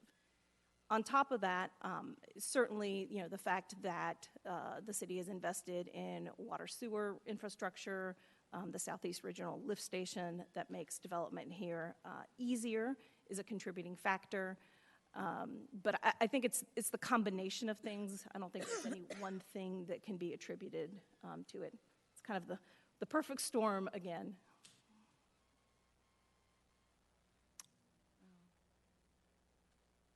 So obviously one of the big concerns we've heard about is water quality, so we wanted to provide you a little bit of information about that. Fortunately, our colleagues at the city and their stormwater program have been monitoring this creek, these two creeks in this area since 2004. They provided in their State of the Streams studies in 2020 some information about Lick Creek and Rocky Branch Creek, on which they have sampling, monitoring stations where they conduct regular sampling. You'll see here they issue what's called a water quality indicator or index score. Lick Creek in 2020 scored a 75 out of 100. Some of the issues they noted were high bacteria, which is a continuing trend that they've noticed over the last 16 or so years. It had moderate to high turbidity, but good to fair biota, meaning the microinvertebrates, the insects, the bugs in the stream indicate that there's pretty good water quality there. If it has high bacteria, what does that mean? So they measure fecal coliform bacteria, which is a bacteria that's evident in everything from wastewater to dog poop. It's a bacteria that can find its way into streams from animals, but also concerns with septic systems not functioning properly, sewer spills, and other things like that.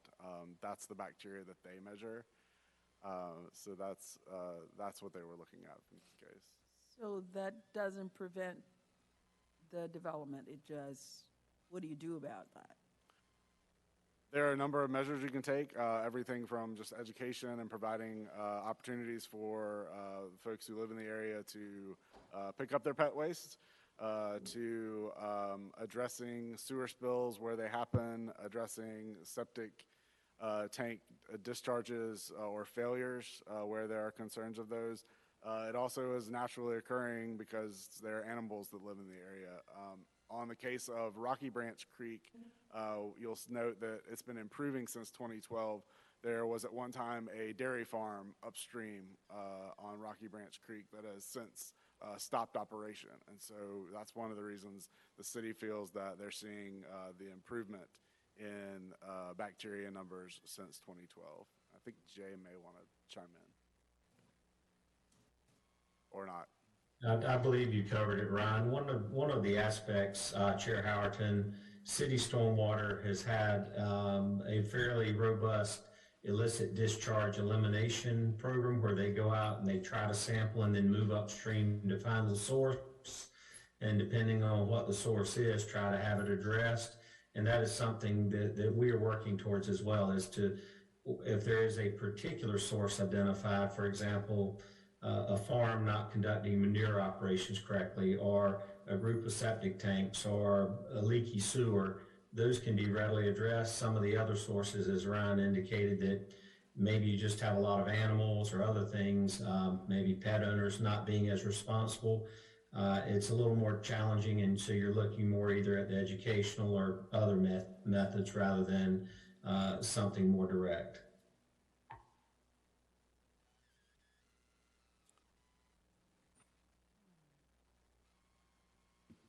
And so the city has recently put together a memo, their stormwater program, detailing some of the information about turbidity and the other concerns in the creek, and just wanted to provide some context from them that there's a state standard for turbidity. This standard is regularly seeded across a number of streams in Durham, including Lick Creek, and unfortunately, this standard has been exceeded prior to even the most recent development. So turbidity is something that's always been a concern. Sediment is the largest pollutant in the creeks and streams and rivers in North Carolina. Something that's always going to be a concern and something that we've always working on. As we've noted, I'm sorry. Okay. As we've noted, I think in some of the information we provided to you about the soils in this particular area, they are very fine clay particles. They do stay suspended in water for days at a time. They do not settle out. I'll talk a little bit more about that in a minute. But they do not settle out quickly, and so that's one of the reasons turbidity is high, one of the reasons we see that red color, and the neighbors have seen that red color in the streams in the area. And in a special study, particularly in Lake Creek, the city stormwater folks did, that included Lake Creek, I should say, as well as other areas. The city, I believe it was a consultant team in conjunction with staff, they noted the elevated turbidity, and they noted it even during lower flows, so we're not having big rain events. And they had concerns about in-stream conditions, bank erosion, and things that were happening in the stream corridor itself, not just associated with development. And they noted that was fairly common with the soils in Durham. So again, this is not to say that the development is not causing these issues, just some context for some of the other things that the city has noted over time when studying the creeks in this area. So Ryan, forgive us for interrupting you. No, go ahead. Your presentation, but I just want to, I've never seen such red mud and red, I've never seen that before in development as long as I've been on this board. So it's perplexing to see that happening. And with no explanation as to why it's happening. And then I want to, Commissioner Carter, his hand is up too. I know we can't see it on the, but clerk just said that she's on the call as well to ask a question. But can you help us to understand why that's happening? I think a lot of it has to do with, quite literally, a perfect storm of events that Sarah alluded to earlier. We have well over 600 acres currently under development in this watershed with these Triassic soils that produce that red color. They are those fine particles that are red in color. And so when we have rain events in these areas, that's the coloration we're seeing in runoff because of so much land that is currently actively open and under construction, being graded, being worked on all at one time. There are over 30 sediment basins in this area. Combine that with when we do get rain events, and sometimes rain events that happen back-to-back days or large rain events within a few days of each other.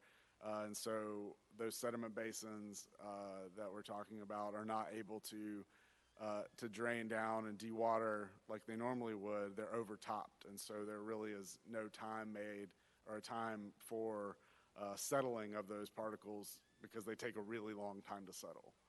So we see a lot of there are just a combination of factors for why we're seeing this kind of runoff and this discoloration that we're seeing in the water. And the impact on the areas around it is what? And it's got to be, the impact has got to be huge.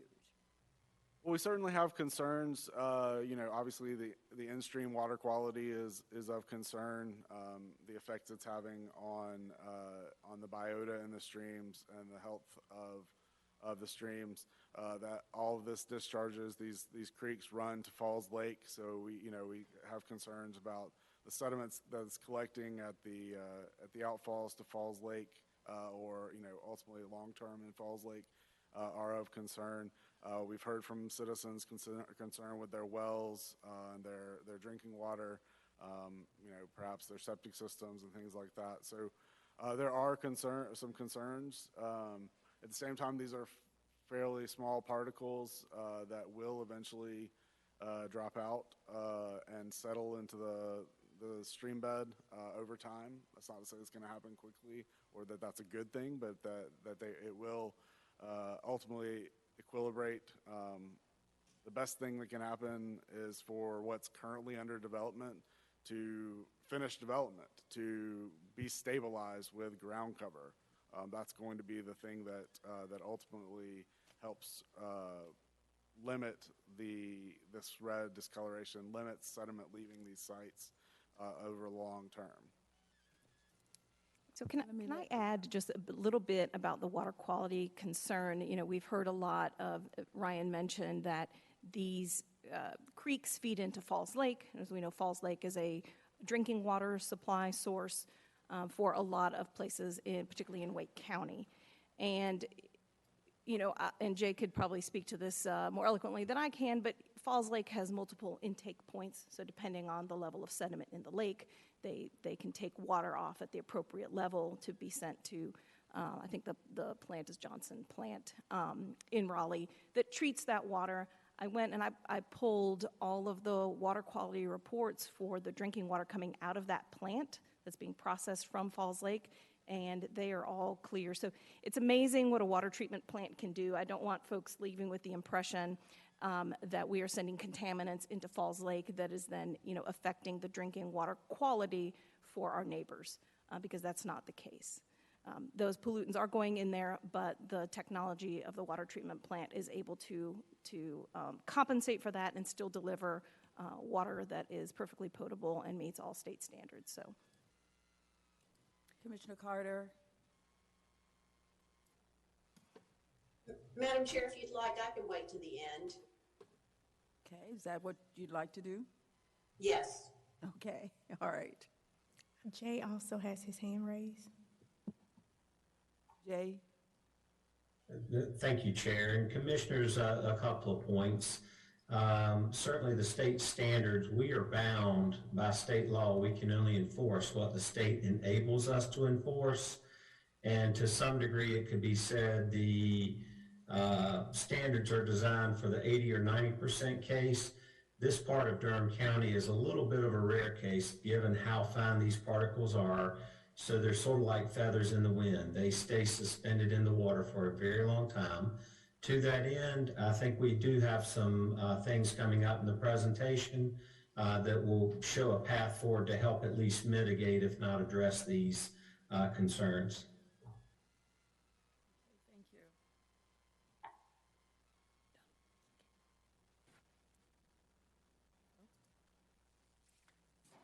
sorry, technical difficulties. There we go. All right, so we want to kind of shift gears a little bit and talk about what are some of the possibilities to help mitigate these impacts and the things that we're seeing. So I'm going to talk a little bit about some planning strategies, both short-term and some slightly longer-term. The first is, we've heard a lot of concerns about what are the ways, how can the county provide input and really be a bigger resource to county residents that may have concerns and participate in a process that is otherwise limited to the city because these projects are coming in requesting annexation. So there was a memo distributed to you all over the weekend, I believe, that put together kind of an outline of a pilot process that we're working through. We are putting together case summaries of every new case that comes in that is requesting annexation and rezoning from the city. We're going to be sharing that at the Joint City-County Planning Committee meetings. And when we do that, we're also going to be sending it to all the commissioners, not just the ones that are on the JCCPC. We're going to have discussion. It'll be a standing agenda item on JCCPC agendas where both the city members and the county members can talk about their concerns together. After the meeting, staff will put together essentially a list of comments that we've heard from our county members at JCCPC. We will send that back out to you all, so you don't have to, try and remember what was discussed in the moment. We will do that for you. And then give you an opportunity to email us any additional comments that maybe you were not able to share at the meeting, that you thought of afterwards, or for the members that are not on JCCPC to also provide them with an opportunity. We will then include those in City Council agenda items, just like we do with Planning Commission comments, right? So when the Planning Commission talks about a case, they vote, but they also send staff separately their own individual written comments, and those individual written comments are included as an attachment for City Council items. So we're proposing to do the same thing, to allow you all an opportunity to provide us any comments, and we will make sure that they are forwarded in their entirety to the City Council. So we started doing that this past JCCPC meeting with a huge, because we were catching up the backlog of cases that have already been in. The number should be much more modest going forward. But that is the process that we would like to trial with you all and see if that is satisfactory. Thank you. Commissioner Jacobs? Thank you, Sarah, and I appreciate staff working on a proposal for how to address this. I would just say I think it would be important to have an additional step, and I'm not sure exactly how to do this, but because at the joint city-county planning committee level, those cases have not gone to the planning commission yet. Is that correct? That's correct. And I think it's really important that our board also has a chance to weigh in, after the planning commission, because they are the ones who are going to look at this in detail. And even though we may respond at JCCPC or afterwards, it's very important that we also hear or aware of what the planning commission has looked at, because they are the ones that are going to go in detail. They're going to hear the input from the community, which we will not really have had at that point. So there needs to be a step in the process where that information is also shared with us so that we can have, again, I'm not telling you what the solution is, but there has to be, the comments that get submitted from us, from the city council, it has to be after we have had all of the information, which includes from the community and also from the planning commission. So, and also, I think there's going to probably be a role for our staff to look at some of these things as well, not just us, because there may be possible county impacts that we all need to be aware of. For instance, we'll get to it later on today, but the blasting, there are potential costs to the county, because if we have residents who then have a failed well or a septic system or something that happens to their property as a result of the rezoning, they're going to be coming to us to fix those problems. And so, I don't want to get into that right now, but I'm just saying this is really important, and I'm really glad that we're addressing it. So I'll stop there. Yeah, and I have some ideas of how we could address your concern, which I can go back and talk to my staff a little bit about some of those ideas and maybe prepared to chat more at the next JCCPC about how we refine it, if that's all right. Commissioner Long. Thank you so much for this presentation. And I was thinking, we're talking, and I can come back to this at the end if you are going to answer it somewhere else in the presentation. We're talking about very broad, large-scale strategies of fixing the issue long-term, or this is short-term, but just the process of how we work through these things. But what I'm also wondering is, how are we fixing the concerns of residents right now as they may be getting their drinking water and tasting it, having it taste different, seeing it look different, and that causes concern and scare. Even if it may be contaminants that aren't harmful to health, it does have an impact to individuals. So wondering how the city is mitigating that, not just policy changes, but currently right now, how are we mitigating the concerns of residents who have water quality changes? We're going to talk a little bit more about that in a minute, and that's one of the areas in which we have some potential recommendations that we're looking for the board to kind of give us guidance on how to proceed with that. So we're going to get to it. All right, so the other thing in terms of our short-term planning strategies is as rezonings are coming through, the ones that have development plans where there is an opportunity for developers to commit or proffer to doing extra, to going above and beyond, staff is really trying to work with them, to encourage them to address these concerns proactively in advance through their commitment. So you'll see there's a variety of things that we have seen on some development plans and that staff continues to kind of champion moving forward. These are the fastest way to get some assurances in place because these are the projects that are coming through for approval right now. So staff will continue to work on those. In terms of longer term strategies, and I wouldn't call this a long-term strategy, I'd actually call this kind of a midterm strategy. Staff has been working on a text amendment to the ordinance that would do a couple of things. It would provide limits on mass grading at any one time. So it would kind of basically tie how much land you grade with other requirements. It would increase tree preservation and some other things that help to keep the land stabilized and actually, honestly, just provide a better development overall. The more natural area that we're able to keep, it has a variety of benefits, both environmental, aesthetic, quality of life, et cetera. So we're working on that. That proposal is in the finalization stages and will be presented to the JCCPC at its next meeting, which has been moved up a week earlier. It's been rescheduled to November 30th. So I believe hopefully all of you all that are on it have received the email a few weeks ago about that date change. So I'm excited about that. I hope that that makes it out of JCCPC smoothly, quickly, and we can get that on the agenda for both governing bodies for adoption soon thereafter. So talk a little bit about the erosion control strategies that we're working on, both short-term and long-term. Just another map here, just to show you how many projects that we have currently active in that watershed. But we have, we've been working closely with the sites that are active in that watershed, and even though the new ones that have recently been permitted, to implement additional measures on their site, recognizing that there are concerns about the turbidity in the water as well as other issues.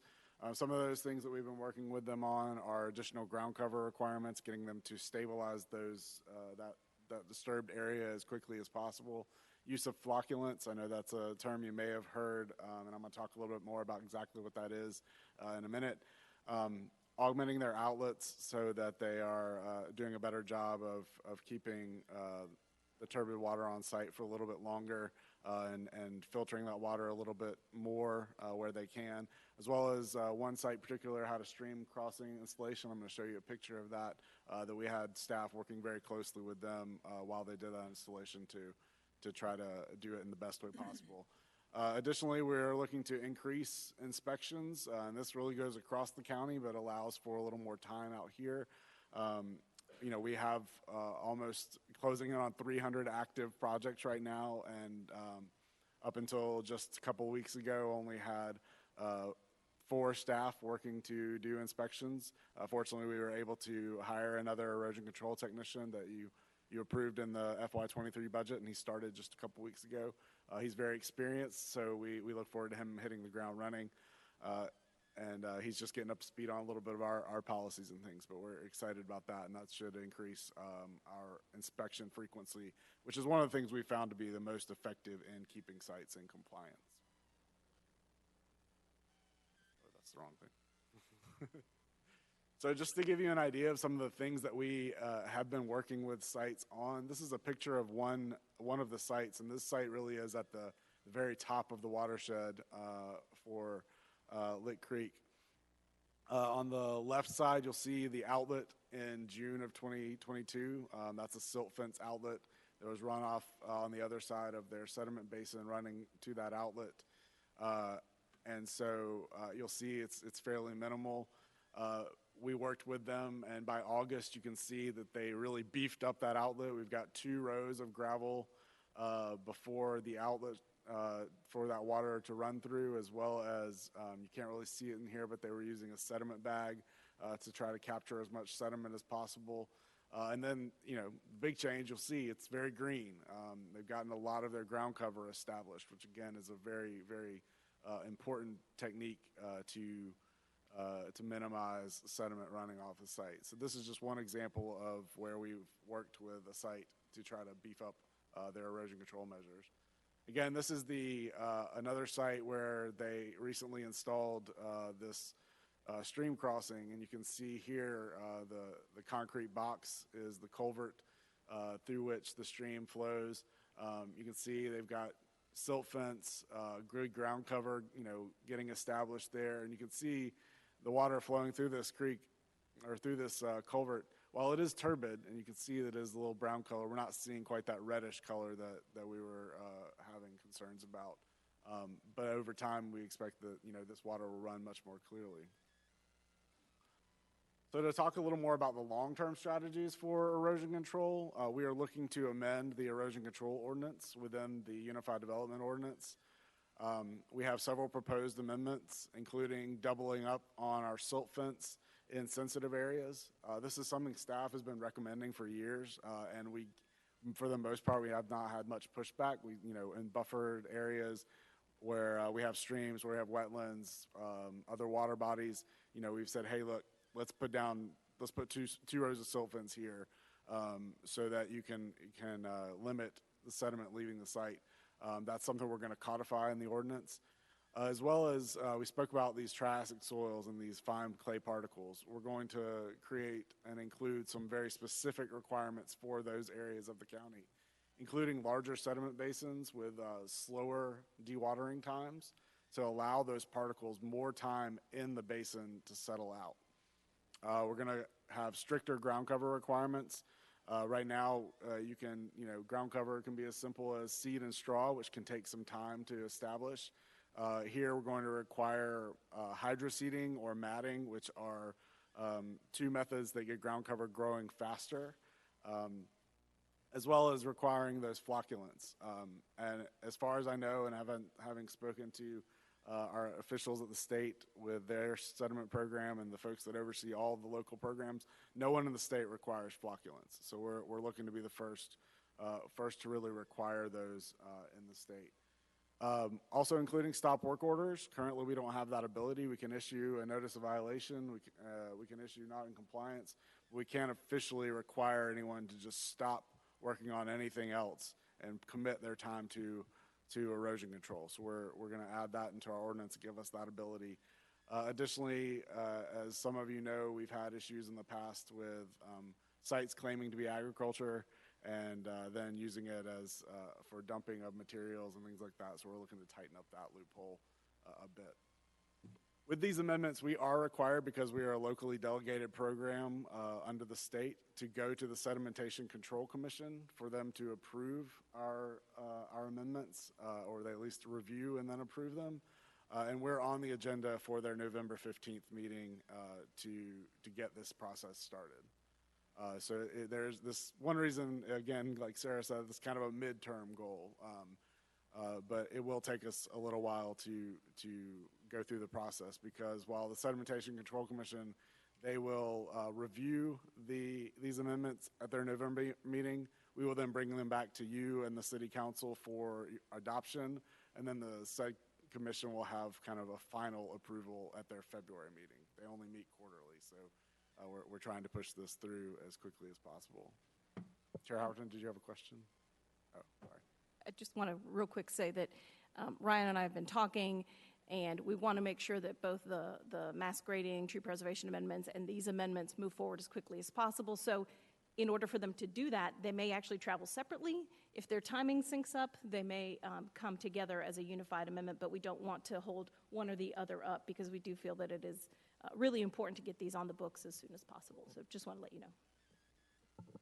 I just have a quick question about this hearing, before the state Sedimentation Control Commission. Is there a role for the public in those hearings? Are they allowed to make comment? Are they allowed to send emails to the commission? They are open meetings, but they do not have a public comment period. At least there's not one on the agenda that I'm aware of, and I've never seen in attending those they have a public comment period. However, I would say, and I do know that some of our friends from Preserve Rural Durham have reached out to the state sedimentation specialist in the past, and I think she was going to let them know that that this meeting that we were on the agenda for that meeting. And so I would recommend that anyone who wants to make comment can send them to her, and she can provide those to the commission. Her name is Julie Coco, and I believe her email is julie.coco at I think it's ncdeq.com, or .gov rather. So I think, and I can provide that information to the board with her email address and contact information. Okay, that would be great, because I think the community could really help with support for them approving these changes. Thank you. So one of the terms that you've heard a lot about is flocculants. So I wanted to make sure that that was something that you had an understanding of when we say we want to require flocculants and what those are. Flocculants are most often a granular material. They're a chemical material that causes sediment particles to join together, and that allows those fine particles become larger particles, and then they can settle out faster. So you can see an example of how those work in the beakers here in this photo, where they come together and then they settle out. And so we also have been working with the city. Several months ago, we'd worked with the city to create the handout you'll see on the left side of the screen to promote the use of flocculants across the county. And you'll see on the bottom picture here, just kind of, you see that white granular material. That's where how they can be applied. There are several different methods for application, but this is one good example where they're applied upstream of a check dam and allowed to mix with the water before flowing downstream. I have a note here and a quote from my conversations with Dr. Rich McLaughlin at NC State.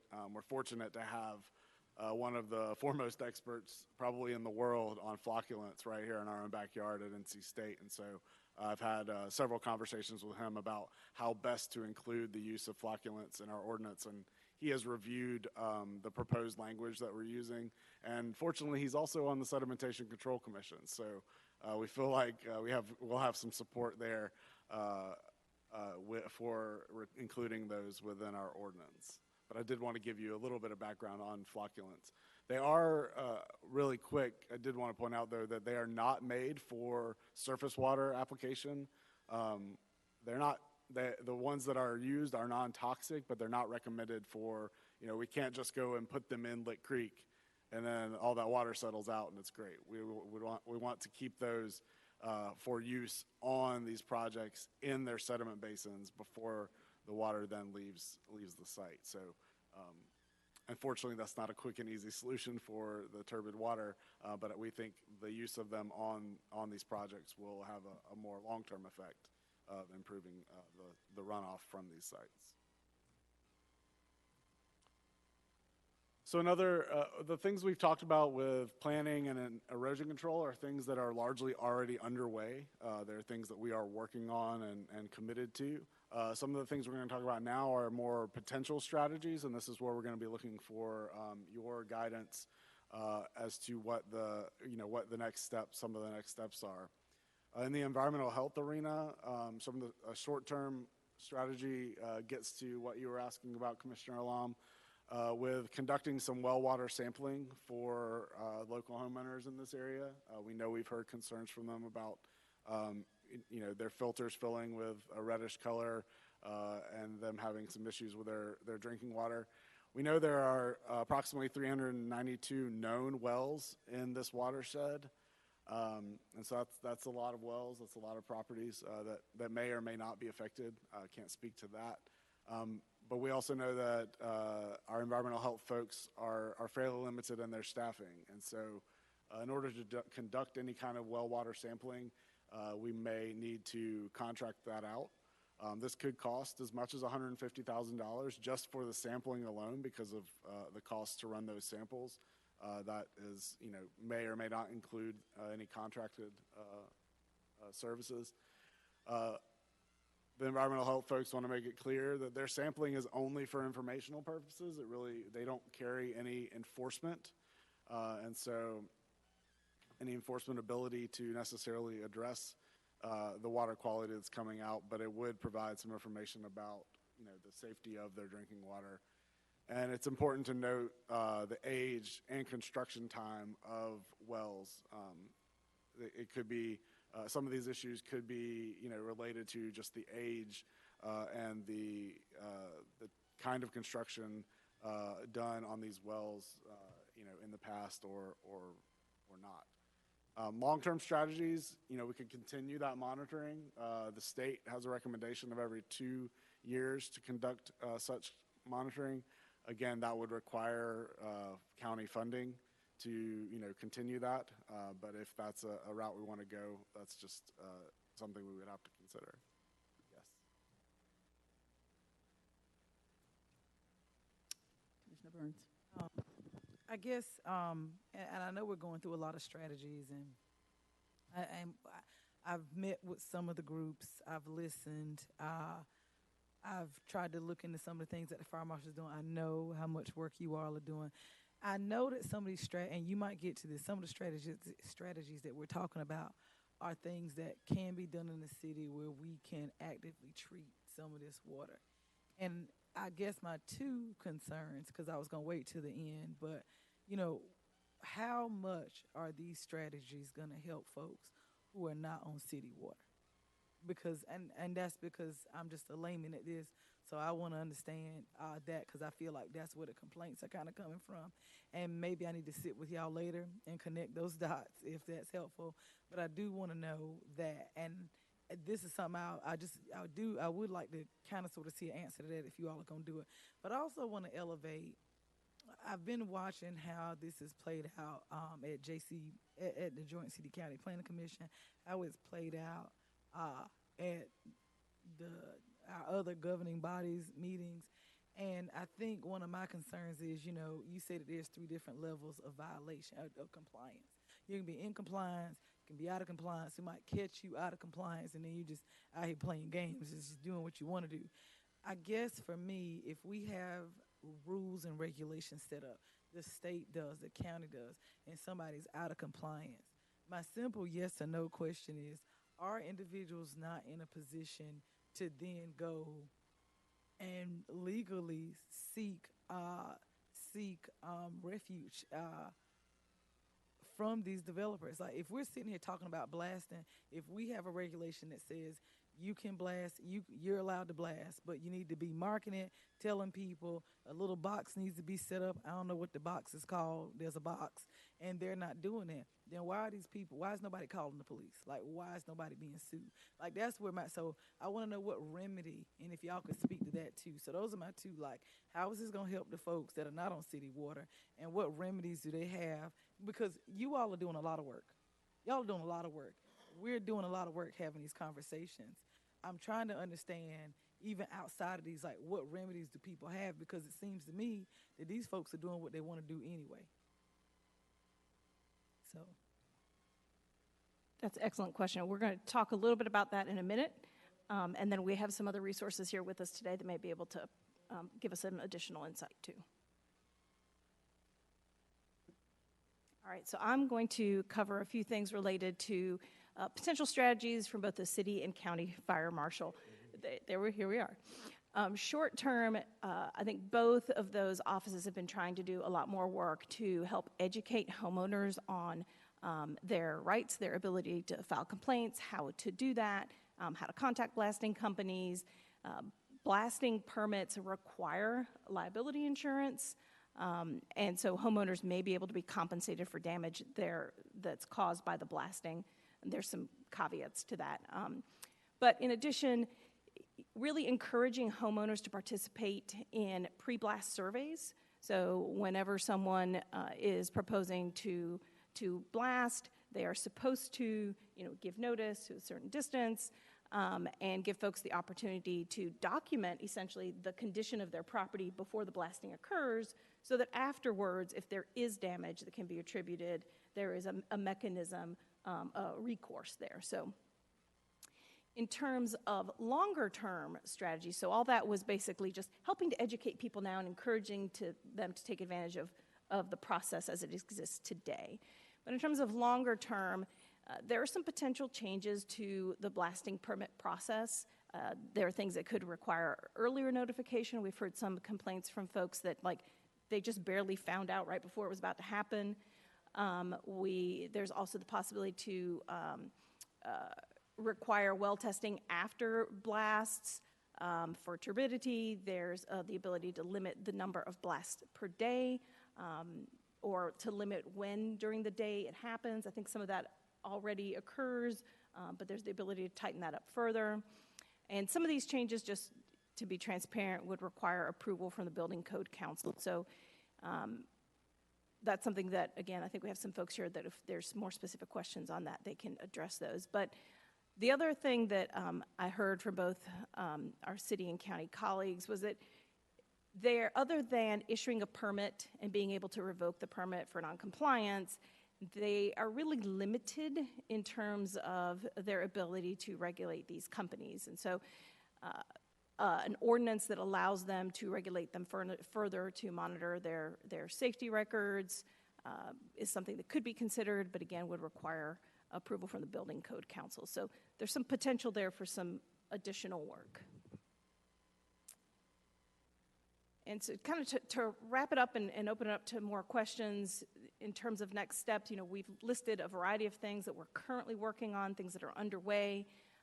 We are continuing to work to get those across the finish line. The things that we really would need some further guidance from you all are kind of the potential additional things in terms of well water sampling, some changes to blasting requirements, et cetera. So with that, I think we're going to stop talking and see what you all would like to share with us in terms of any direction or further questions. Thank you so much for your presentation. I'm going to call on Commissioner Carter. I know she's been waiting for a while. Thank you, Madam Chair. Can you all hear me? Yes. Yes. Okay, great. First of all, I thought this presentation was excellent, and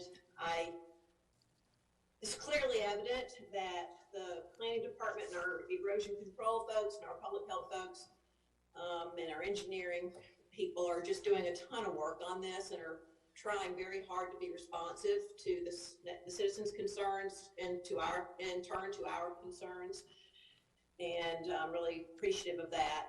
I would just say right off the bat that I would be supportive of providing the resources necessary to make sure that the county and the city and the planning department and others have the capacity to address these issues and to do the things that you're suggesting as remedies and mitigation strategies. So if increased funding is needed there, and it seems like it must be, just with the number of active projects and the number of staff members that we have working on all this. And I'm glad we have a new inspector, but it sounds like, in particular, if we're able to move forward on some of the mitigation strategies that would provide support for those who have water that is septic system based and not city water, that we would, there's limited staffing capacity there that we're going to need to fund the additional capacity to be able to make some of these things happen. So I wanted to say that because I think we should try to move forward with all the strategies that you've mentioned, and we just need to know what it will take to move forward with those. And another sort of big question is, for me, is if our current comprehensive plan, was designed to direct development here in this region, southeast region, in such a concentrated way, is that a cautionary tale for us? And should we be looking at changes going forward in our revised plan to improve how we're directing development, or not? We just need to really work on these mitigation strategies on the back end. So I wanted to ask that question. It's almost a philosophical question perhaps, but it seems relevant since we're, revising our comp plan. And then I wanted to ask about conservation developments, I guess they're called, like the one we recently approved in North Durham, and how can we encourage more of those maybe as part of the development process in Southeast Durham? So those are my main questions. Sure, Commissioner Carter, those are great questions. I'll start with, conservation subdivisions are an option by right in the ordinance, and it is definitely something that is encouraged because there's a great benefit to conserving at least half of a property in terms of open space, keeping forested area, et cetera. So that's something that is encouraged. It does give folks a little bit of a density bump as an incentive to do that, but it's not really all that substantial. So I think one of the things, though, that may make it more attractive to folks as we revamp our requirements for things like tree preservation and limits on mass grading, and they start to become kind of equal, at least, to what you would get with a conservation subdivision, I think that may encourage folks to go the by right option with a conservation subdivision instead. So that may just be one of those things that's a little bit of, we'll monitor it and see how it's working once we change the regulations for grading and tree preservation. Okay, that makes sense to me. Okay, there's hope. Remind me, what was the question right before that one? It was related more to comprehensive plans. Oh, yeah. The nature of them is to help drive development in the way that we want, that matches our values. And it feels like that's not exactly happening now in Southeast Durham. And so was there something in our current comp plan that should be fixed, I guess, in this one that we're now about to revise? Yep. So that's a interesting question. I think the difference that we're seeing today, and I'll compare the development that we're having in Southeast Durham to what was happening in Southwest Durham about 15 to 20 years ago when the mall was built, and that spurred a lot of development in that area. And for those of you all that may remember that era, we heard similar concerns, just not to this scale. And I think the difference is that both areas were intended to develop at suburban densities. However, in Southwest Durham, it was much more gradual over a longer period of time. And what we're seeing now in Southeast Durham is it's really compressed in a short period of time. So I think that we can certainly look at the comprehensive plan and make sure that the policies that are in the new draft align with some of the mitigation things that we've talked about. I believe they do. But that's kind of a hard thing in terms of regulating the market, of how fast the real estate market moves.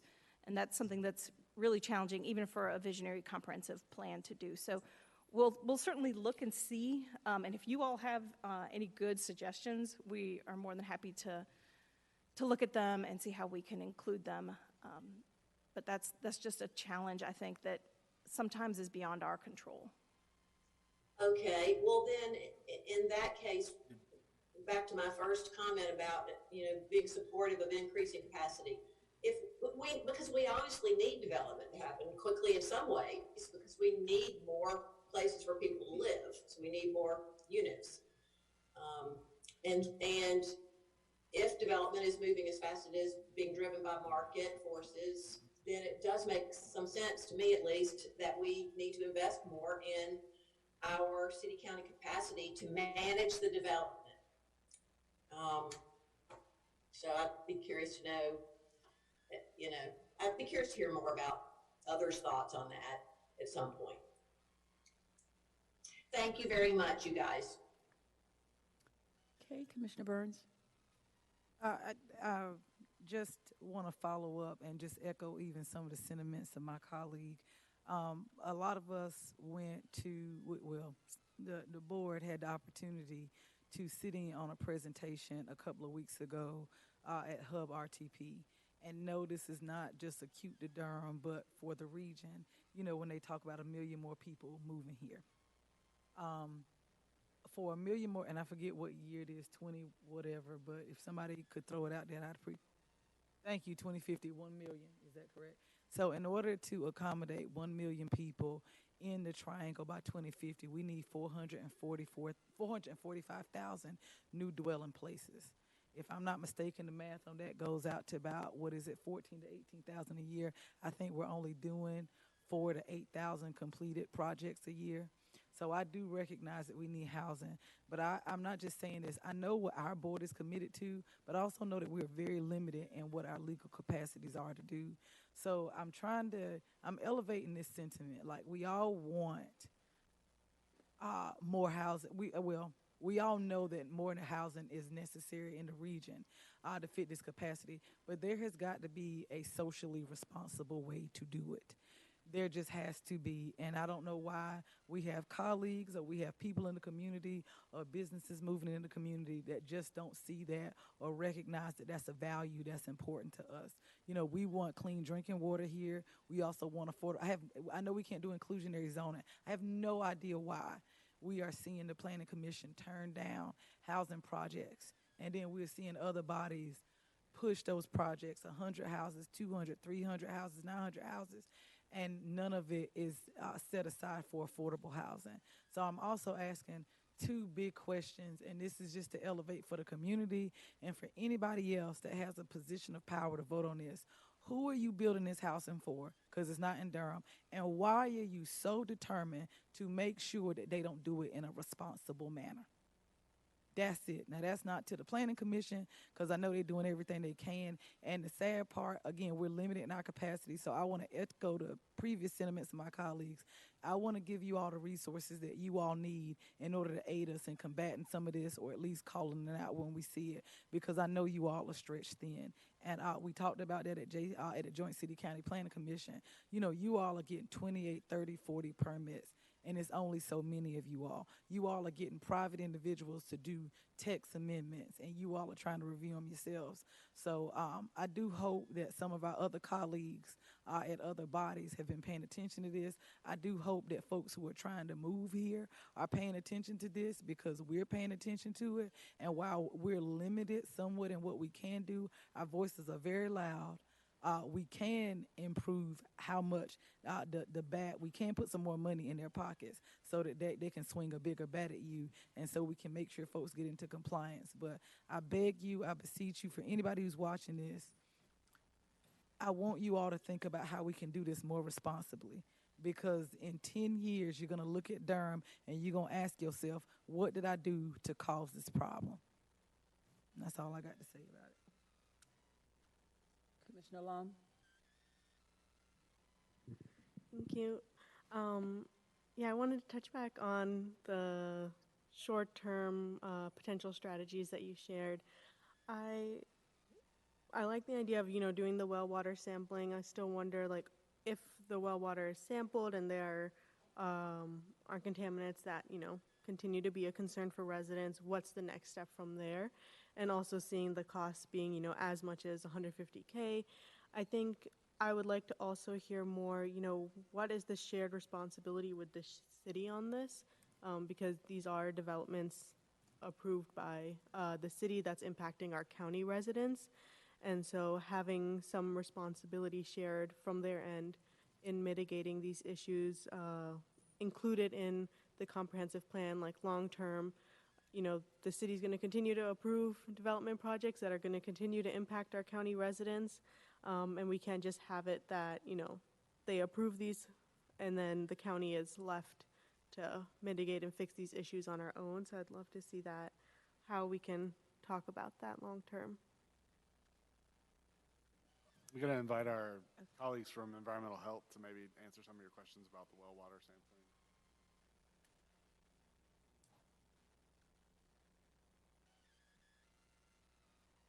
Okay, we've got about 5 more minutes, Commissioners, with this item, and then we need to move on to the next one.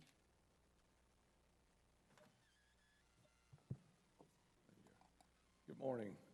I'm Chris Salter, Environmental Health Director. Water sampling for environmental health is basically we buy kits from the state lab, and when you want to run samples and look for things like petroleum, VOCs, and chemicals, that type of thing, it gets shipped to the state lab, and they run those samples for us. Bacteriological samples are run here in our public health lab. If there are problems, there's someone at the state that identifies there are what's known as MCLs, or maximum contaminant levels, and those are set by the EPA. There are some that are adjusted by the state, but most of them are still EPA regulations. There is someone at the state, when a problem is uncovered, who actually generates a report and speaks to the homeowner and explains to them what the risks are and what might be done to correct it. Some of the things that can be used to correct problems is filtration. You can install a filtration system on your private well, and those are very, very, a lot of times they're very efficient. They work very well. However, they're not cheap. They're costly for the homeowner, and if they're not well maintained, they can actually exacerbate the problem, because if you've got a filtration system that you don't maintain, contaminants build up in it, and you can be releasing more than if you were just consuming the water itself. The other thing is, if you have bacteria problems, you can put a chlorinator on, and you can have a home-based chlorinator that actually chlorinates the water and helps remove or kill the bacteria, just like you do in the municipal water system. Again, it's not cheap. And I don't have a solution as far as funding. I've got Patrick Eaton is our on-site water protection program supervisor, and he runs our water sampling program for us, so he may have some additional things that you might want to add. Thank you. Commissioners, one thing Chris mentioned for bacteriological contamination, one of the more popular options now is a UV light system as opposed to chlorination. A lot of people don't want chlorine, and it tends to be a little more intensive from a maintenance perspective. Regarding a well repair on the actual well itself, the borehole, one thing that is of note within the Triassic Basin, generally speaking, wells are typically very deep and very low yield. So if you have sedimentation or even a collapse of the borehole, oftentimes there isn't actually a repair option other than to attempt to drill a new well. So that's one concern. But it is noteworthy that these wells generally are low yield and typically very deep. Older wells, Ryan had mentioned earlier, we don't know what the construction standards were. Durham counties had a local well program back in the early 80s that was sunset when the state came out with their program in 2008. But the well construction standards for private drinking water wells in North Carolina really weren't a focus of local health departments until 2008. So there may be many instances where older wells may have shallow casing, that is the actual rigid pipe that keeps the borehole open and prevents contamination into the aquifer. Those casings may be shallow, they may be damaged. Another issue is those casings need to be grouted in place, and typically the most common material is cement. That helps seal off upper water zone surface contamination. It also stabilizes the well casing itself.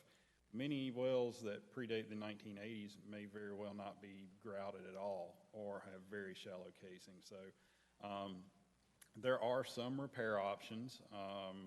One of the most common for a well that has either an identified muddy water zone or a contaminated zone that is higher up in the borehole is the installation of what's called a liner or packer, and basically you use a PVC pipe inside of the borehole with a rubber seal at the bottom and that's cemented in place to seal off upper water zones. So there are some well repair options that are available. Again, they're expensive, and one of the problems when you're looking at repairing a well, trying to address a contamination issue, it's a best guess. There is absolutely no guarantee that a well repair will correct the contamination issue, especially if the deeper aquifer may be the known source of contamination.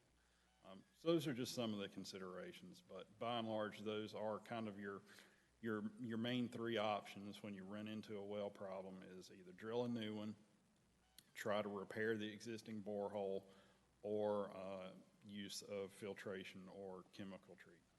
So.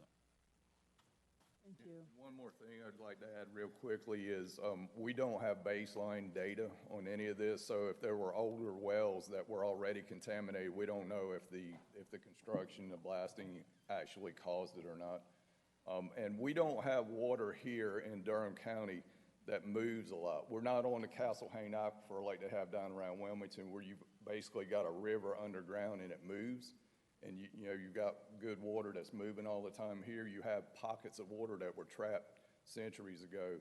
And like Patrick was saying, if there's some contamination down in there, there's not a whole lot that you can do about it. Okay, thank you very much. Can you make it quick, Wendy?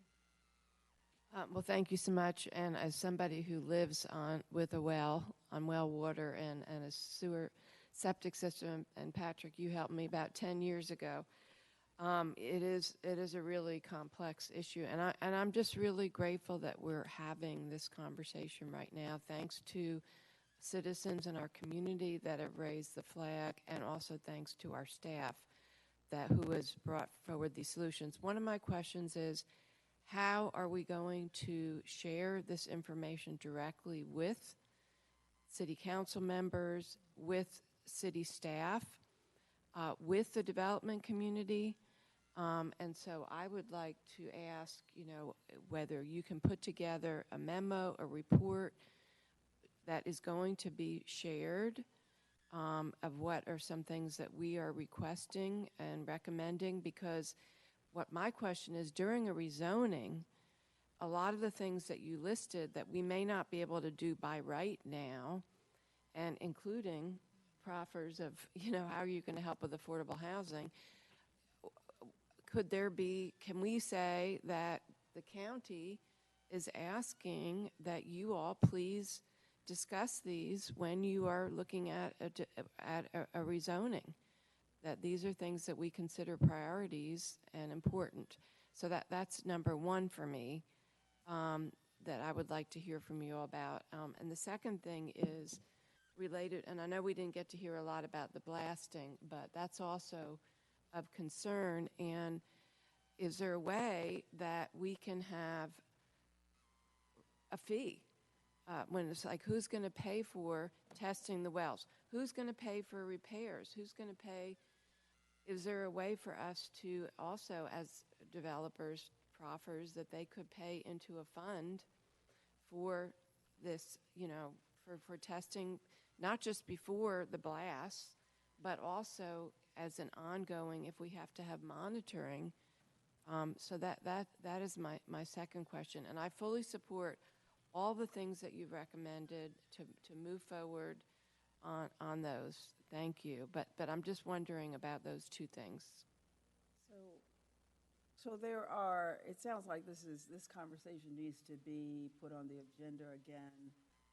Or if it's not, we can handle it at JCPC, because it sounds like there's a lot more questions to be asked and answered, and we are running out of time.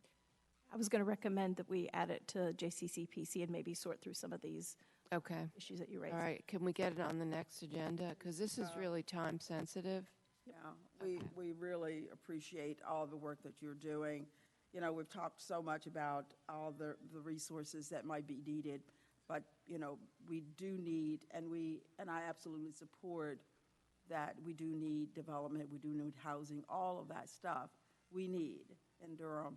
But we also need to make sure that we're holding everybody accountable for what's happening here.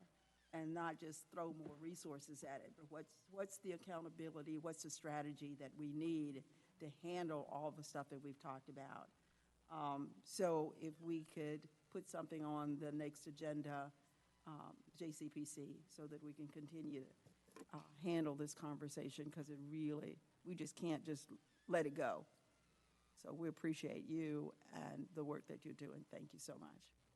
Thank you, Madam Chair. Just to clarify, would this be you sharing this presentation at Joint City-County Planning Committee? Looking over at my partner in crime here, seeing if I can twist his arm. I'm sure we can do something like that. Yeah. Okay. All right. Thank you. If nothing more, it'd be great to see the recommendation. We need to either let's take a quick break. It's 12 o'clock. Let's see, let's see what the next item is and how long. The next item that's a 30-minute item. We could go ahead and do that, but the other two are continuous. So commissioners, would you like to take a break now for about 10, 15 minutes and then start with the next comprehensive plan? Okay. Say something, commissioners. You want to do it now? Okay, we're going to do it now. Nobody's saying anything. We're going to take about 10, 15 minutes. Just get something to drink.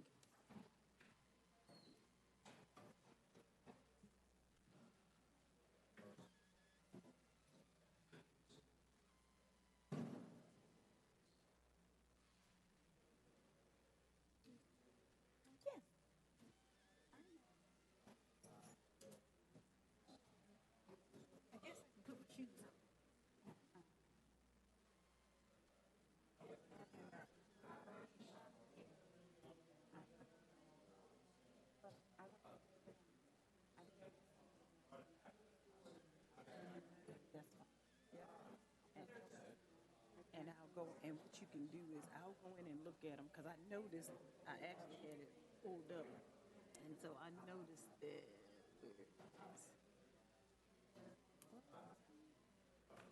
Oh. It was Excel, wasn't it? Oh, does it come on the edge? Okay. There it is. Yep, thank you. So I was noticing that you were putting them in as it came up, and then if I think anything needs to be revised, changed, removed, we can do that.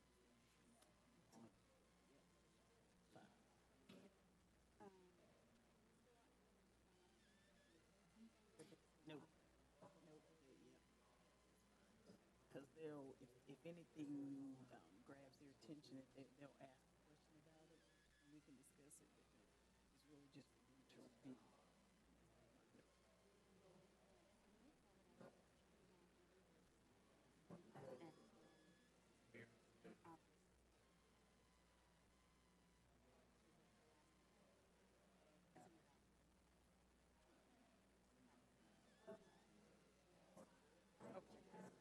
That's fine.